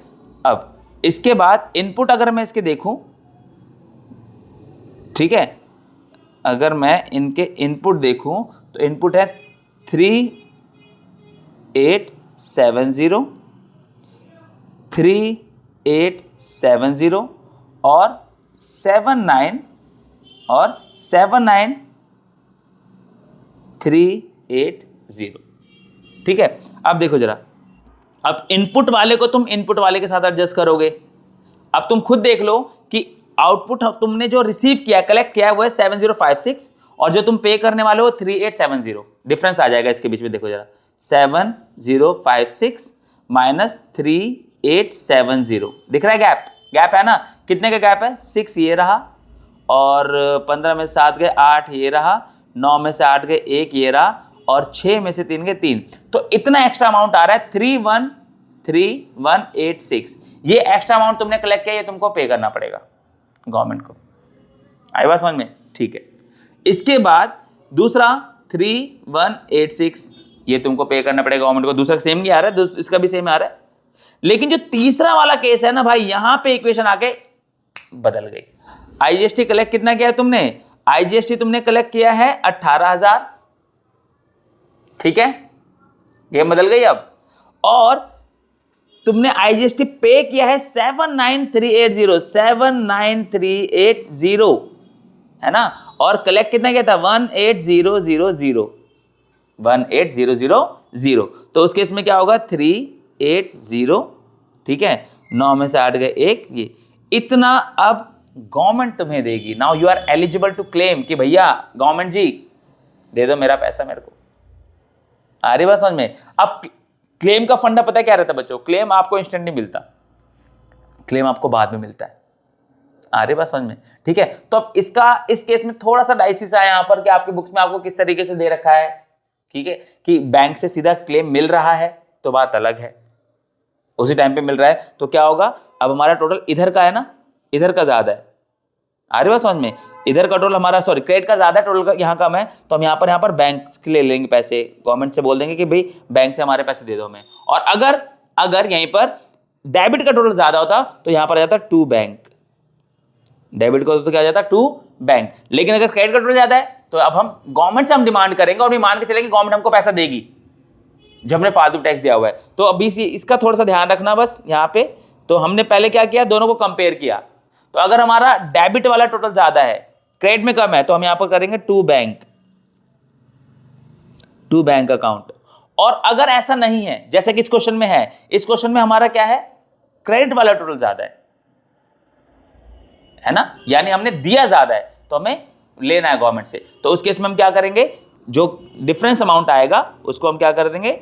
Bank account debit, bank account debit. मतलब यहां पे अज्यूम ये कर रहे हैं कि बैंक हमें, सॉरी, गवर्नमेंट हमें पैसा दे रहा है इंस्टेंट, यानी हमने क्लेम किया, हमारा पैसा हमको आ रहा है अभी सेटलमेंट के बाद, बैंक गवर्नमेंट हमें हमारा पैसा दे रहा है। सिंपल सा ये मतलब है इसका। बात समझ में आ रही है? तो अगर हमारी लायबिलिटी साइड ज्यादा है, एसेट साइड कम है, तो यहां पर आएगा टू बैंक, यानी हम पैसा देंगे बैंक गवर्नमेंट को। और अगर हमारा एसेट साइड ज्यादा है, एसेट साइड है ये, और लायबिलिटी साइड कम है, तो हम गवर्नमेंट से पैसा लेंगे, तो हम यहां पर बैंक अकाउंट डेबिट कर देंगे। समझ में आया? और इस तरीके से आपकी सेट ऑफ की एंट्री भी खत्म होती है। ऐसा समझ में? तो आई एम 100% श्योर कि तुमको ये अब टॉपिक बिल्कुल क्लियर है। एंट्री सारी समझा दी है मैंने, ठीक है। उसके बाद हर एक अकाउंट का, हर एक हेड का लेजर बना दिया मैंने, ठीक है। उसके बाद दोनों को सेट ऑफ करके भी दिखा दिया मैंने आप लोगों को, और इससे ऊपर नहीं आएगा फॉर श्योर। डाउट मत रखना मन में कि सर इससे भी अलग कुछ आ सकता है, इससे अलग कुछ नहीं आएगा, है ना। तो इसी के साथ तुम्हारा ये टॉपिक जीएसटी, जिसका तुमने फालतू में हवा बना रखा था, कितना ईजी था यार ये, है ना, वो होता है कंप्लीट। मिलते हैं अगली वीडियो में एक नए टॉपिक, एक नए चैप्टर के साथ, जिसमें भी तुम्हें दिक्कत हो सकती है, ठीक है।